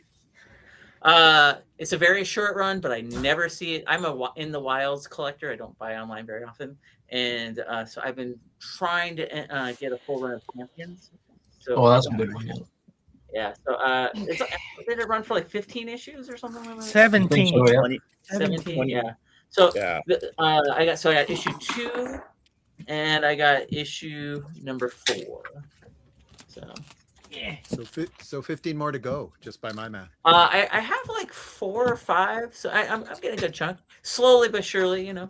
My good friend Manuch bought me. They made a Marvel Masterworks. They did. It's the whole series. Wow. A good friend Manuch gave me this wonderful treasury. Thank you, Manuch. That's a nice one. We went and saw Spider-Man guys. We saw Spider-Man at 8:30 this morning. I'm like, what are we doing here? Why are we seeing a movie at 8:30 in the morning? Doesn't matter. Popcorn's the same. Well, not only that, but it was like almost sold out still. Guys, this movie's gonna make like $1 Damn. million. Yeah, it was sold out here. Yeah. But yeah, look at that. Look how cool that is. I'm And I know Whitman too. Whitman, yeah. Mm-hmm. Yeah, and Whitman. Yeah. I'll go on like Tuesday afternoon. That's my best time. That needs a banger, honestly. Just give it a banger and stop fucking around. Stop fucking around as of now. Warning, warning, warning, warning. Banger alert, banger alert. So I'll good. force I it mean, against your consent. So Now, I'd like you to think of something specific for your organization, and that you will not object to having disclosed. Yes, I have something. Do I have to close my eyes? It doesn't matter. All right, yes, I have something. These are comic books, and they're soaked. Soaked. Look, man, this is all soaking wet.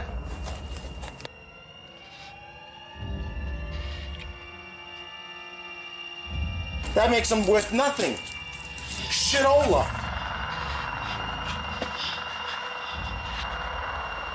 They dry by cells. You don't. I'm with you. I collect comic books. You don't dry them out. They're done. You're gonna kill Spider-Man, the Plutonium, Scotland. let me see that.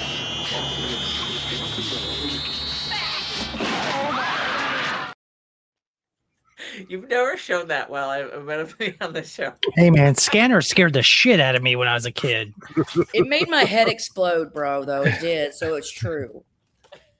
And then finally, in celebration of Spider-Man this weekend, my Blue Sky Top Shelf Friday pick was the Craven storyline.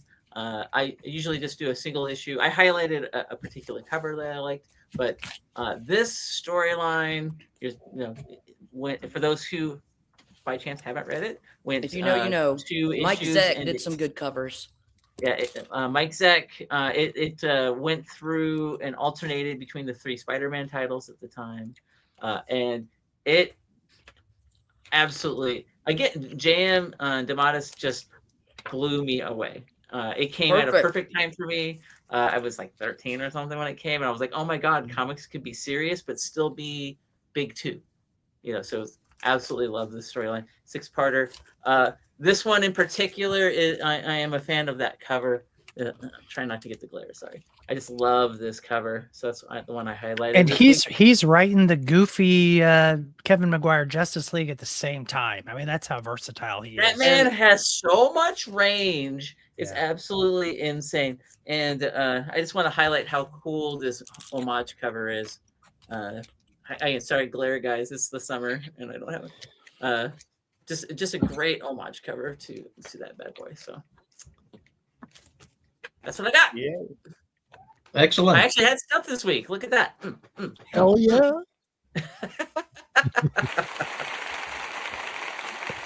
All right. Ian, what you I got? know Tacoma. All right. So this is my original copy of Star Wars Clone Wars first appearance of Ahsoka. It's signed by James Lantner, is Obi-Wan. It's signed by Ashley Eckstein. It's signed by the voice of the clones, Bradley D. Baker, and is signed by the voice of Anakin. And I really love that. I'm excited by that. And then, yeah. And then you need Rosario to sign it now. Well, funny you should segue into my next comic. I have this. Another one. In a Oh new, my god. which is Okay. very rare, 2008 newsstand, very Damn. rare. This is my pride and joy, and my original goal was to get Rosario, Ashley, and Ra. I have them all do quotes, and Ariana Greenblatt, who played the young Ahsoka in the Ahsoka series. But today on Instagram, Ashley Eckstein was just a picture of her supporting a friend of hers, a fellow designer who's designing a new line of bags that are Harry Potter inspired for Universal Studios in Orlando. And if you've been following, you know that J.K. Rowling is a big transphobe, and if you support Harry Potter, I judge you now. The new What's series. with that? I don't understand why she's got a big issue with it, unless she's like trans herself and she's like, it's not just a big issue. She has used her multi-hundreds of millions to actually make it a political issue and to get things passed in Scotland, in the UK. So I don't know if I want to go and get Ashley Eckstein's signature anymore. That really hit me viscerally. Anybody knows I've got a trans daughter. But you got Rosario still, Ian. Rosario's amazing. Yeah. And it just Rosario's good. And Ashley, you know, for a long time, she was one of the sweetest people I've ever met. She posts stuff about mental health all the time. But you know, if you liked the Harry Potter books, I liked them for a while, great. But if you support them now going forward, then we're probably not gonna have lunch together anytime soon. Eckstein. All right, so here's a little pickup I got today. As I brought my daughter to Half Price, doing a little driving practice because she's got to get her license, and she decided she's not going to live on campus next year, so she's got 2 months to get a license in a car. But that's neither here nor there. I got 20 of the 24 books in this series. Agreed, Vincent. JLX Unleashed. These are all the amalgam books that came out in 96 and 97. Several of them were newsstands. Jorge Jimenez, a priest on these. There were some really great creators on these. Yeah, lady, I hope that's not the case. Newsstand, Legend of the Dark Claw. Now, it's everybody's truth. Dark Claw itself was the first. It was the big book in this series. If you can find that one, Larry Hammond, Jim Ballant on that, and then of course the Superman and Captain America mashup, written by Mark Waid and drawn by Dave Gibbons of Watchmen fame. Super Soldier. Yeah, very nice. This is probably my personal favorite because I think my wife would give me a pass on this one. Not that I could ever, land this, but a Storm, Wonder Woman. I mean, you talk about the goddess divine, Lady Fantastic. That is every metaphor for the powerful feminine in mythology that you could ever want on one awesome color. Written by John Byrne and drawn by Terry Austin. I mean, oh my God. Oh my God. Are you trying to mansplain? I know you're not trying to mansplain. I'm going to smash you. Definitely. I don't know how to. I'm stuck. I can't say I wasn't mansplaining. But actually, me too. Let me just go on. Look at this one. We were talking about I like Bruce Wayne more than Batman. It's me too Bruce up in Wayne, here now. What? Agent of S.H.I.E.L.D. Look at that. That's just so cool. Like this whole concept of crossovers. I love that era. The amalgam. Amazing. Yep. And they had to do 2 of these because I guess they couldn't decide who gets top billing. So there's Magneto and the Magnet Men. And then, of course, there's the Magnet Men featuring Magneto. I could imagine these fake characters both arguing for who gets top billing in the comics. So that one's really cool. Now check this out. Doc, this is like a Jeopardy thing where you take the first word and then it goes with the second, but it also goes with the third. This is Doctor Strange Fate. Doctor Strange. Thinking of Wheel of Fortune. Wheel of Fortune. Thank you. Correct. You are correct. When I get on a rant, man, I'm not thinking straight. I'm getting my 7 and 7:30 mixed up on ABC. Ian, I think you should bring that back because I would like to note the artist on that is Jose Luis Garcia Lopez. Yes. And written by Ron Mars, Jose Luis Garcia Lopez, Kevin Nolan. Colors so just fun. Amazing. Just amazing. One of these, I think I missed it. Maybe I didn't miss it. One of these has Sinkovich as it's coming up. Sorry. Spider Boy team up. So there's also a Spider Boy one, and it's it's only popular because of the new Spider-Boy series. It's not something to go for, but the Dark Claw one is definitely something to go for. Check this one out. This one, Sienkiewicz only did the inking. He didn't even do the pencils on Bat Thing.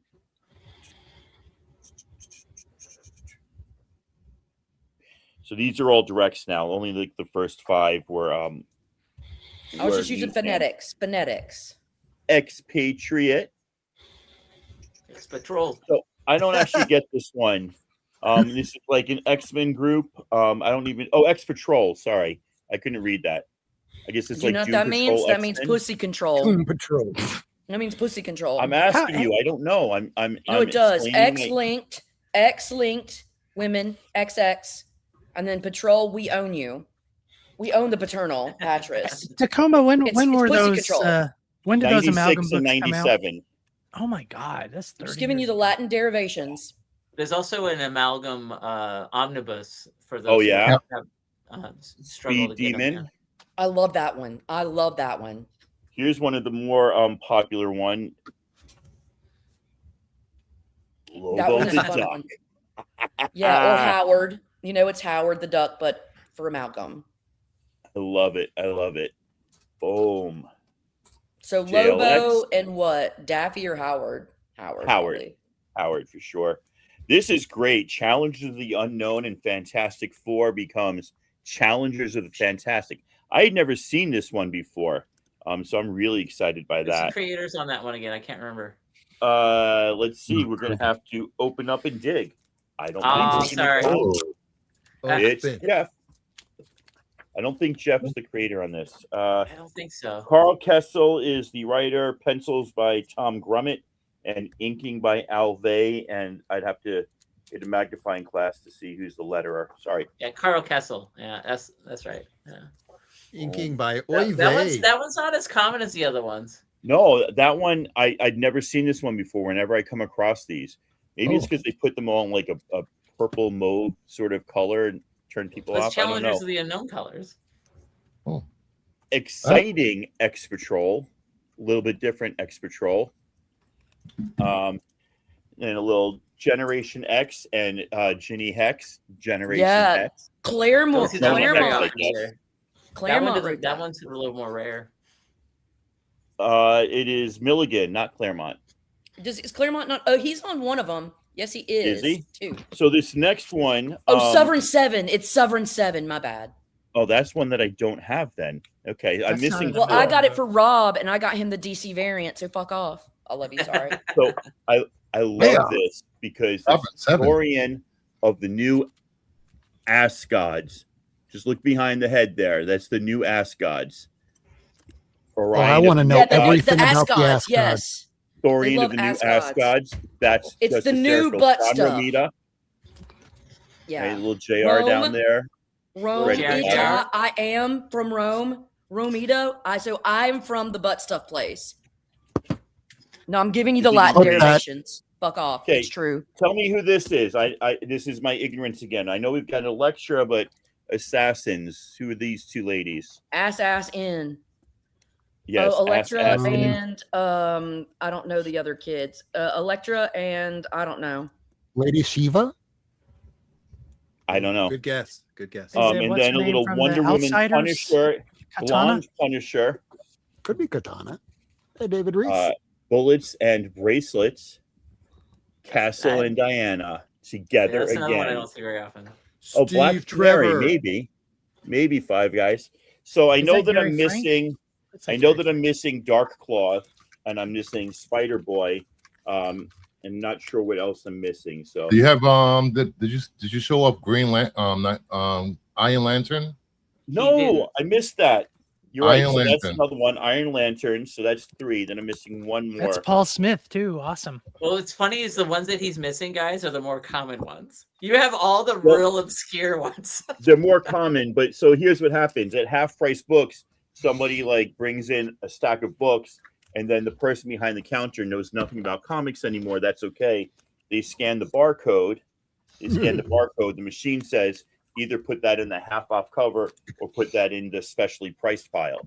So the ones that are common, like Dark Claw and Spider Boy, are also the more expensive ones that they're going to put like a $5 or $10 sticker on.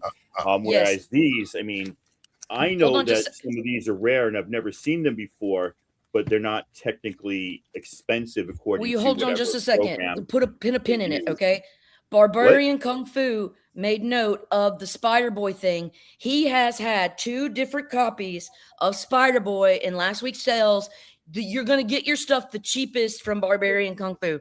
So you need to go to YouTube, or not YouTube, but Instagram, and look him up and look for his books, because you can get them at a fraction. Shows. I bought from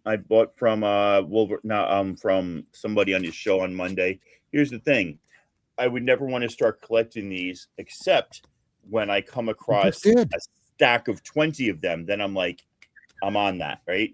So that's the way it goes for me. Is like I see things, and once in a while I'll see 1 or 2 of these. I'll be like, oh, that's cool. But then like I see 20 of them, like that's going to be an easy one to get. Then I can just look for the other 4. So I'll check out Barbarian again. I watch his show sometimes.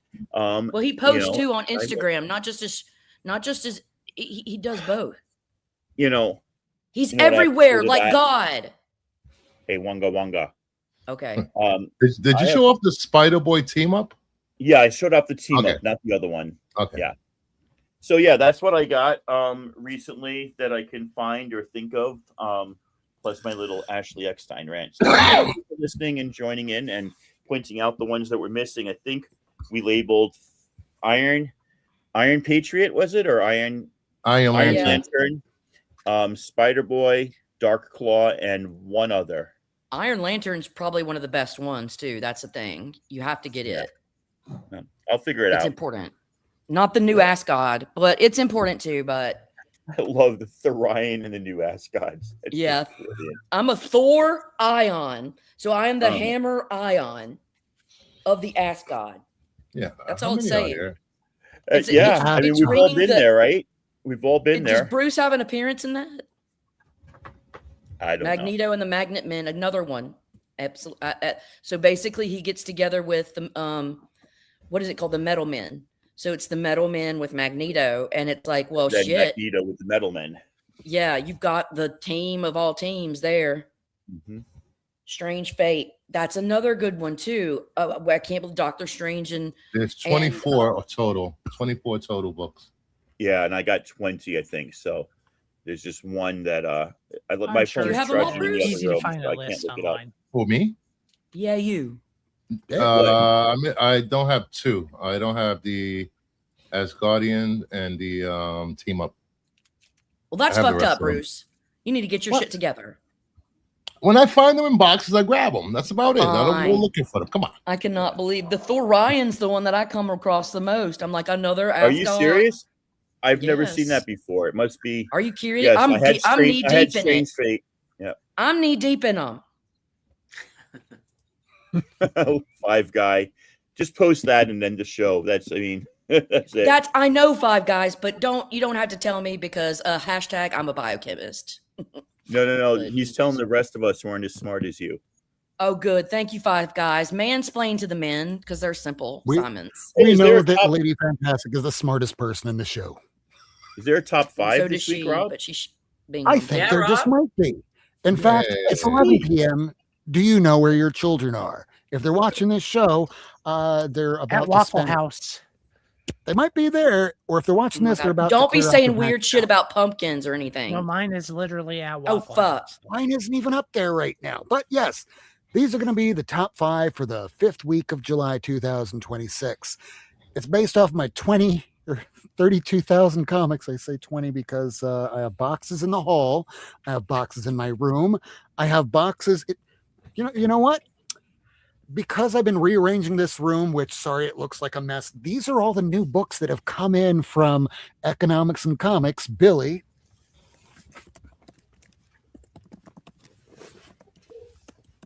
This is the last maybe week or 2.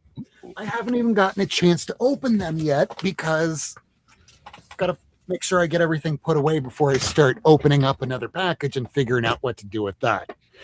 So let's take a look and see what I got here for the top 5 comics. If you're a shoe, you're untamable. We don't want you tameable. We like you wild. All right. So again, let us know if you have any of these books. I'm not going to change the camera. I just have them all right here. And the number 5 book is something that has been on this list for week in, week out, at least once a month or so. Our number 5 book is Absolute Batman #1. The 2024 premiere issue. There's a whole bunch of first appearances of Absolute characters in this. We've all seen them before. And I kind of have to tailor that price being up even more than that because there was a recent sale for $354. So I pulled this list on Thursday. Since then, prices have gone even crazier for this book. Nevertheless, $291, up 61. This should probably be much further up the list this week, but when I pulled the list on Thursday, that's where it was. But yes, it's $354 somebody paid for that just yesterday.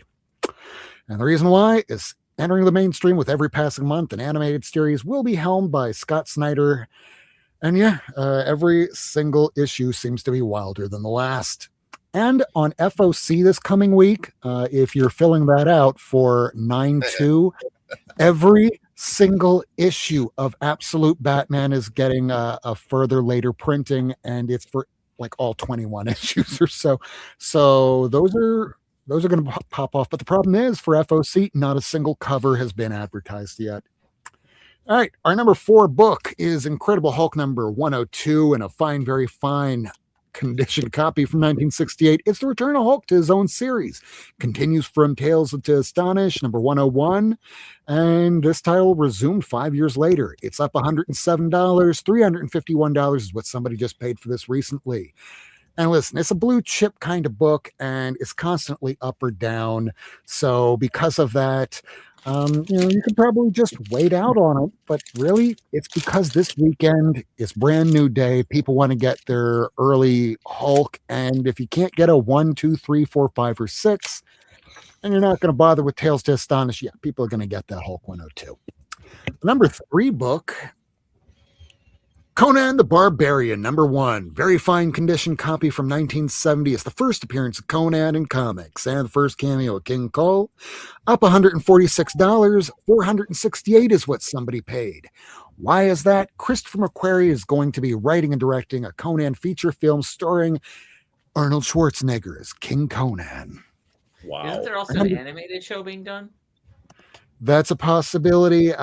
We're still waiting for some confirmation on that. I usually like to research all this before I start talking about it, unlike earlier this episode when I blamed Grant Morrison for something that Mark Waid did, which I apologize for that, and I'd rather be accurate than just a rage baiter. We need to Our have number Dan 2 on. book. Yeah. Again, yes. Ghost Rider number 1, and the reason why Ghost Rider number 1, hold on, let me make sure this title's up on the screen. All right, very good condition copy from 1973, first solo story featuring Ghost Rider and a cameo of Damian Hallstrom. He's in the shadow. Up $228, $532 for this low-grade copy, and the reason why Ryan Gosling announced at San Diego Comic-Con will be Ghost Rider. We just don't know if he's going to be Danny Ketch, if The he's going to be Johnny Notebook Blaze. guy. Fuck. Yes. He's best as Ken. You know, Well, guess what? Be called Ryan Goose now. He was the best Ken. Where's my Blade He was amazing movie? as Ken. That might never happen. I think that will be So that got likely. officially canceled today, and then but to try to soften the blow, they announced that Weaving being White Queen. Samara Weaving is about to have her star really blow up in Hollywood even more than before because her daddy was Red Skull, but now Nah, she's her going to be. uncle. Oh, Are that's we her talking uncle. about Babs Catch? Yeah. Babs Catch? That's who it needs to go into. If we want something interesting, we need to see Barbara Catch. I don't give a fuck about Danny Catch. Oops, I said that out loud. I mean, we have Nicolas Cage already as Johnny Blaze, so might as well make him Danny Ketch, and that way you still get your both. Gosling's good, so Gosling will probably do a great catch. Danny. So Ryan Gosling's a '90s kid, age-wise. Yes, he is. And He's Danny so Ketch. it makes it, and he is a huge Ghost Rider fan. He's going to be an executive producer for the movie, and the reason why I got greenlit is because he went to Kevin Feige and said, "I want to be Ghost Rider. I will help co-write it. I will produce it." And so it just makes sense that he'd be Danny, but he hasn't announced it officially. But that also allows Nicolas Cage to do a guest star as. Oh God, no. God, no. I mean, if they did that in the Masters of the Universe movie and they had a scene go really long with Dolph Lundgren, they could make him a part of the movie. They could make him hey, here's one scene where this is the guy that you're replacing. They could do a lot of things with that. But that's our number 2 book. Our number 1 book. Now, you get the number 2 book if you can't afford the number 1 book. Lady Fantastic. 2. Yeah. Lady Fantastic even remembers when I got this book because it was in an early episode where somebody sent this in an envelope. A manila. A fucking manila envelope. Yeah, they took it and they just strapped it right to that board, taped it on, sent it in the manila envelope, and with tears and a prayer, it got here in a very fine condition somehow. So the first appearance of Ghost Rider, this thing here, it murmured. Even I did. I mean, I think I might have shot out my heart a little bit when I was opening did you this shart up. a little bit? Have a little shart? I think I did. Yo. So, this book here, it's up $446. $1,781 is what somebody recently paid for it. But this is a book that has been really down lately. It was something that last year somebody paid over $2,000 for. Well, take advantage and then of it just kept dropping and dropping and dropping. I got it for like $400 years ago, so I'm good with what I paid for it. But if you're able to find it now, great. But you probably should have found it a few months ago when you probably could have gotten it for maybe $600-800 in that condition. I bought Because it when that's it came before out. it dropped. Or you could pay 20 cents and be like Lyle because you lived through that era. I did not. Way to go, Lyle. Woo! I'll show it next week. We're going to the first edition of the Bible when it came out. What? 1657. I don't think he has a Gutenberg press, but it wouldn't surprise me if he has an original Bible from the Gutenberg press. Oh my God! Where's St. Martin James Version Luther? of the Bible came out in 1657. He was Who not was that, around Martin for that, Luther or folks. Gutenberg? Wasn't there? No. I was. It was lame. It sucked. So again, this list is intended to help collectors and readers determine whether or not you want to buy a book or just wait, because once something's on the top 5, top 10 list, people are going to want to buy it. They're going to be paying that top dollar. Don't do that. I mean, unless you really want to, wait 6 weeks. After 6 weeks, usually that eye of Sauron from a collector finds something else to look at, and then you can go and pluck it for less. And if it's not down after 6 weeks, wait 6 months. After 6 months, if it's still up, you might as well just buy it because it's not coming down anytime soon. So again, this list is intended to help you. I'm not going to be doing a TikTok for a little while, but I just want to thank everybody for watching, and I want to go around and see what everyone's doing. Michael, you got anything coming up? Any appearances on YouTube, or is this it? No, I'm going to keep a little low key. Why Maple Leaf? Which one? Because he's tired of. We got 2 Maple Leafs on here now. Oh, the Lyle, big Lyle, not the big Maple Leaf, the goofy Maple Leaf. I like Goofy. Yeah, I love him. I love Michael, but I have to be mean to him because it's too much.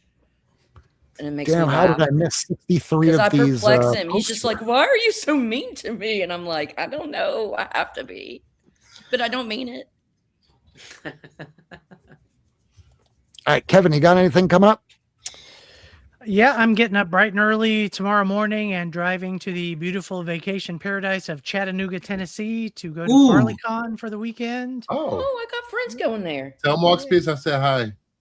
Tell who? Mark Spears, I said hi. Oh yeah, he's there. Again, he lives here in Huntsville, so it's not a big deal. But we'll see Go how and it goes. pick up Lady.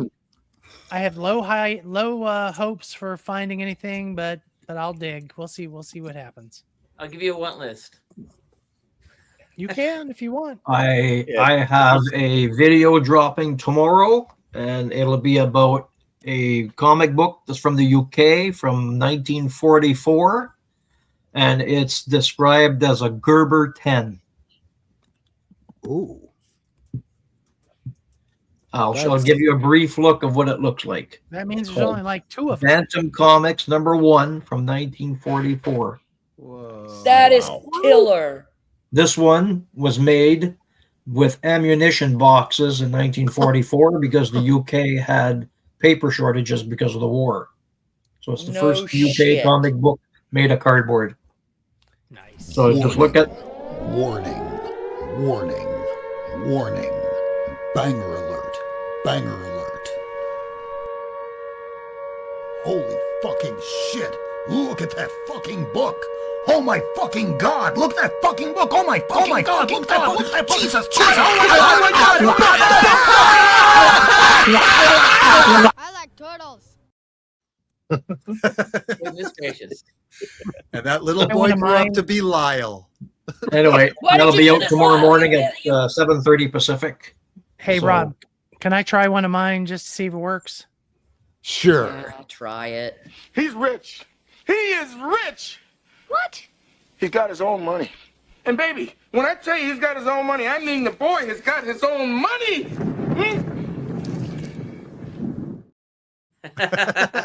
One of my favorite movies of all time, by the way, Kevin. Want to I'm see a working rare on it. one? Was that Star Wars? Hey, McDonald's. Lyle said, "Do we want to see a rare something?" And A I'm just gonna rarer say- one than what's coming out tomorrow. I'm working on a video You just on said it. that This to one Gerber here. 10. That's pretty rare, man. This Show one us is that, this one. The one I'm going to show you is rarer than this one. This one here is only 5 in existence. This is the only one in Canada. Oh my God, Lyle! Stop. The other one is from 1948. It's from Liverpool, England, and it's 1 of 1. Oh my god. Jeez. I've had this for a long time. So I'll be talking about this one.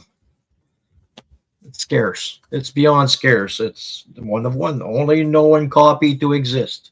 Wow. Know what's about. Okay, that's all I got for you, Rob. Thank you. It's amazing. That's all I got, you know. Not much. Jason, It's just a little, it's just a little thing. Yeah. Hey, I was on the bottom of this list. You keep refreshing, and then suddenly I have to follow Lyle. What the I don't hell? know what happened. You show what you We want all to show. got kicked out.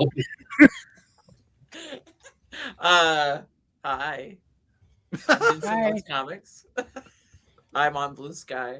If you're on Blue Sky, follow me. Vinson Loves Comics. Have a nice day. I'm going to be doing nothing that anybody cares about other than me for next week. And That's what I do too. We're the same. Thank you, Rob, for having me on tonight. Bruce. Yes. Thank Bruce you for has coming. things. Bruce, what do you got? Tomorrow at 6 p.m. Eastern on Kingdom of Nerds, I will be having my Get Fucked premiere video, which is final order cutoff for all you people that like to pre-order comics and don't get fucked on the comic book day. And then Monday is my Spider-Man review show. And Rob will be joining me for that review show at 8 p.m. Eastern. Oh, Rob's okay, I guess. He's all right. He's all right, but Bruce, you just need to keep him in line. It's not that hard. He's a wild card. Whoa. I just throw a random. I just throw random puppy pictures at him. He's like, oh. Oh yeah, Bruce knows how to deal with the spicies. He's like a spicy tamer. You know, lady being spicy at 7:30 this morning. I don't know when I You was being gotta tell me spicy or about that why. later. I don't I know got what I messages did. about your spiciness. Oh, I don't know what I'm talking about. Hey, who I'm in Tacoma? What you got coming up? So eventually, that's what I I will clean this room. I will get all the comics, even in the skylight area. I'll have all the posters hanging up. I have this really cool poster that I got for my daughter a while ago, and she doesn't want it anymore because it won't fit in her new room. But I want to hang this from the skylight if I can get it out without breaking things. Oh my God, gallery editions are heavy.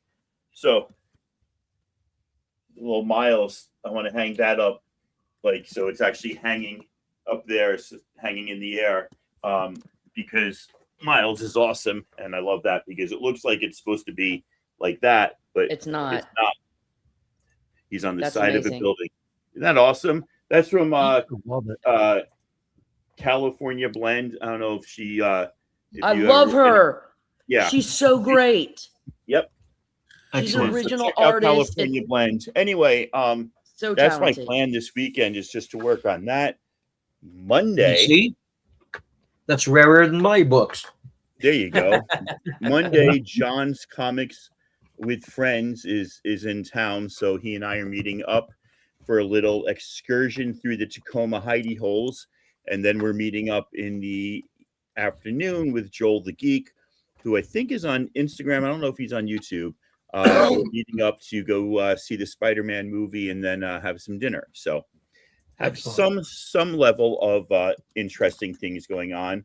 However, what I'd also like to say is thank you very much to the chat. You guys have been awesome today. Really keeping it fresh. Sometimes the chat goes silent, and we don't know if it's because of us or what, but it's nice to have an active chat that kind of participates and it's for us eggs us because on we're too with much. questions and comments and high fives and all that. So thank you very much, everybody. Yes. Yeah. Thank you very much. You got anything? Me? Oh yeah. Yeah.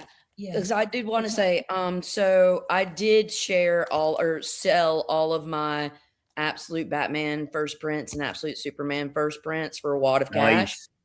But I did it also but it's at a place that I've been going to since I was 16 years old. And the guy that runs it was probably like 20 in his early 20s when he started it.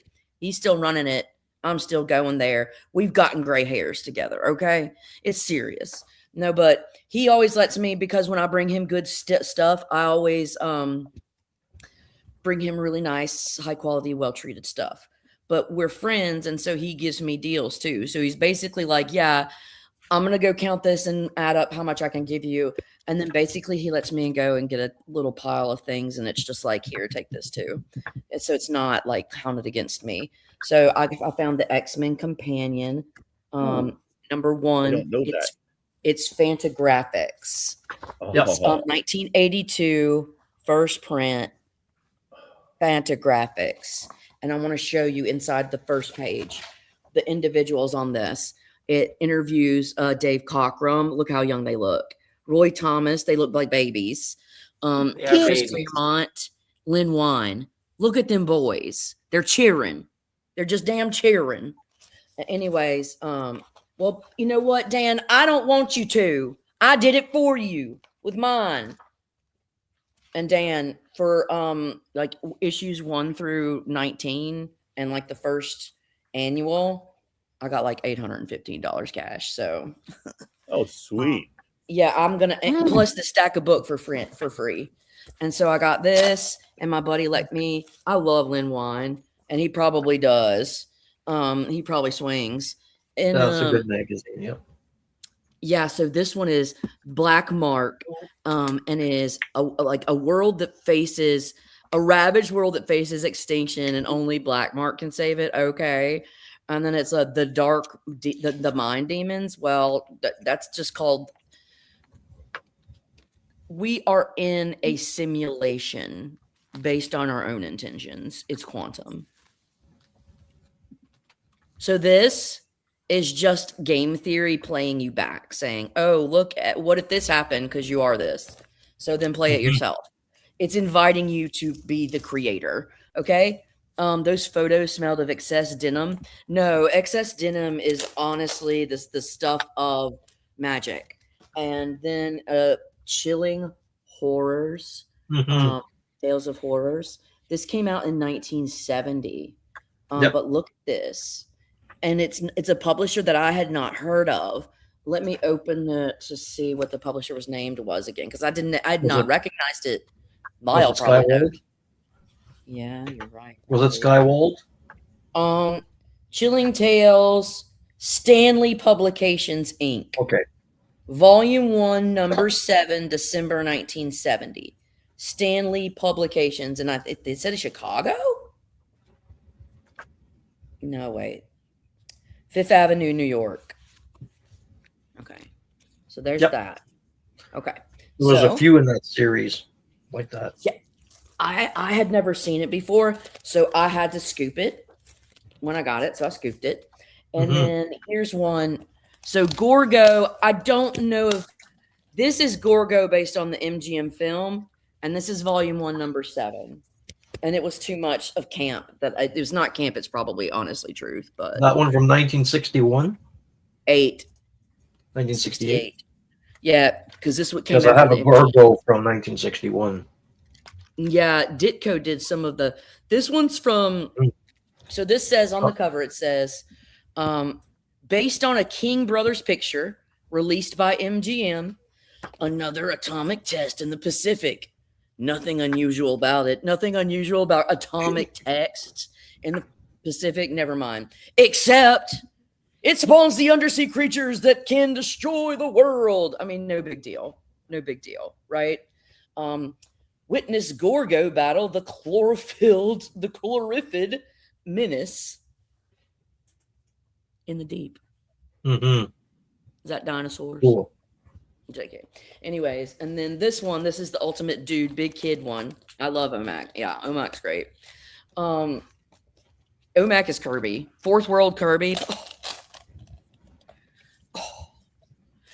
Last thing. This is Curtis. I've like what? Yeah. No man can stand against the deadly hands of Kung Fu. All right. This is May. It's a fact. Yeah, it's number 12 and 75 cents. So this is James Bond, baby. Yeah, this is. Mm-hmm. I know my deadly hands. Roger Wagner. Roger Moore. Moore, sorry, I get them mixed up. There's like That's Kurt okay. Wagner or Roger Moore or whatever. Anyways, look at this. Who did that? Neil Is that Adams. Neil? Yeah. It's a Neil Adams cover of The Deadly Hands of Kung Fu with Roger Moore as 007 on the comic. Shut the front door. Give it to me. I'm done. I'm freaking done. Hey, Zars, what's up, brother? Zars, check this out. It's The Deadly Hands of Kung Fu, and it looks like Puck. That low-key looks like Puck, okay? How is that not Puck? Or Hammer, the guy that is in Ultimate Hulk, or I can't remember, whatever. I'm losing my words. But anyways, other than that, yeah, Neil Adams cover of a Roger Moore Bond in a Kung Fu. None of it makes sense, and Right. that's why I needed it. I think it was in Live and Let Die. He did martial arts scenes in that movie. The man with the golden Yep. gun. Yeah. The man with the golden gun. You for know sure. what? And That's why I need y'all to tell me about what does this.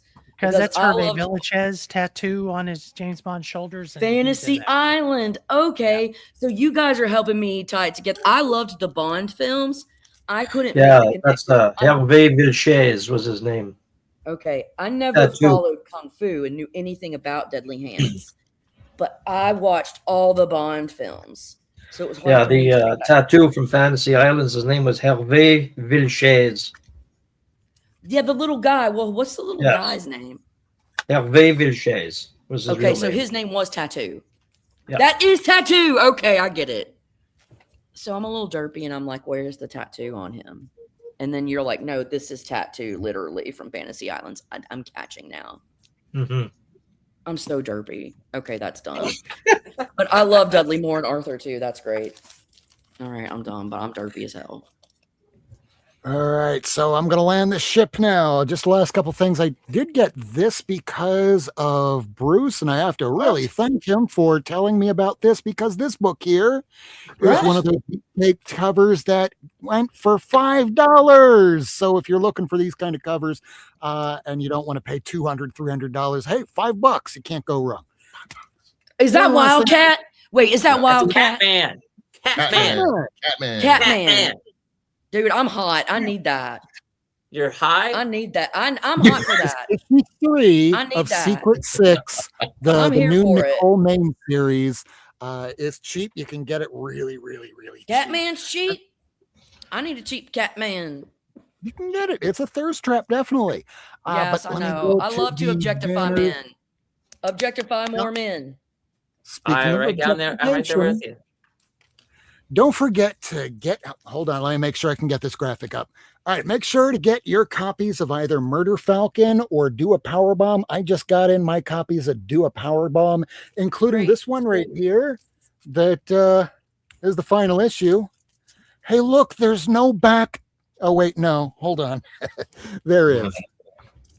It's a clear back and board. Oh, you're a pro. See, Vincent, you can still have a back there, but you just I'm not keep a pro it like clear. you are, Rob. You're playing. you're a You're pro playing the too. mind games, Rob. Playing the mind games. I have the passion, but I am not a professional.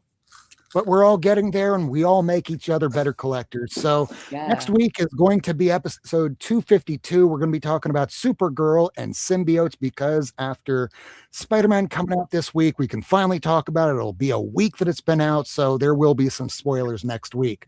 Excellent. Otherwise, as I always say, if you can afford your comics, you can afford to properly protect them. Read your comics. Thank you all for watching. This has been another episode of Not Near Mint. We love you all, and we will see you next time. Until then, love you. Bye.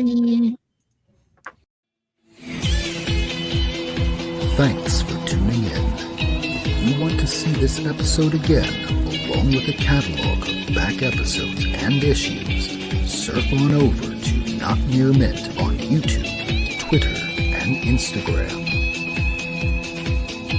Subscribe and hit that bell for notifications.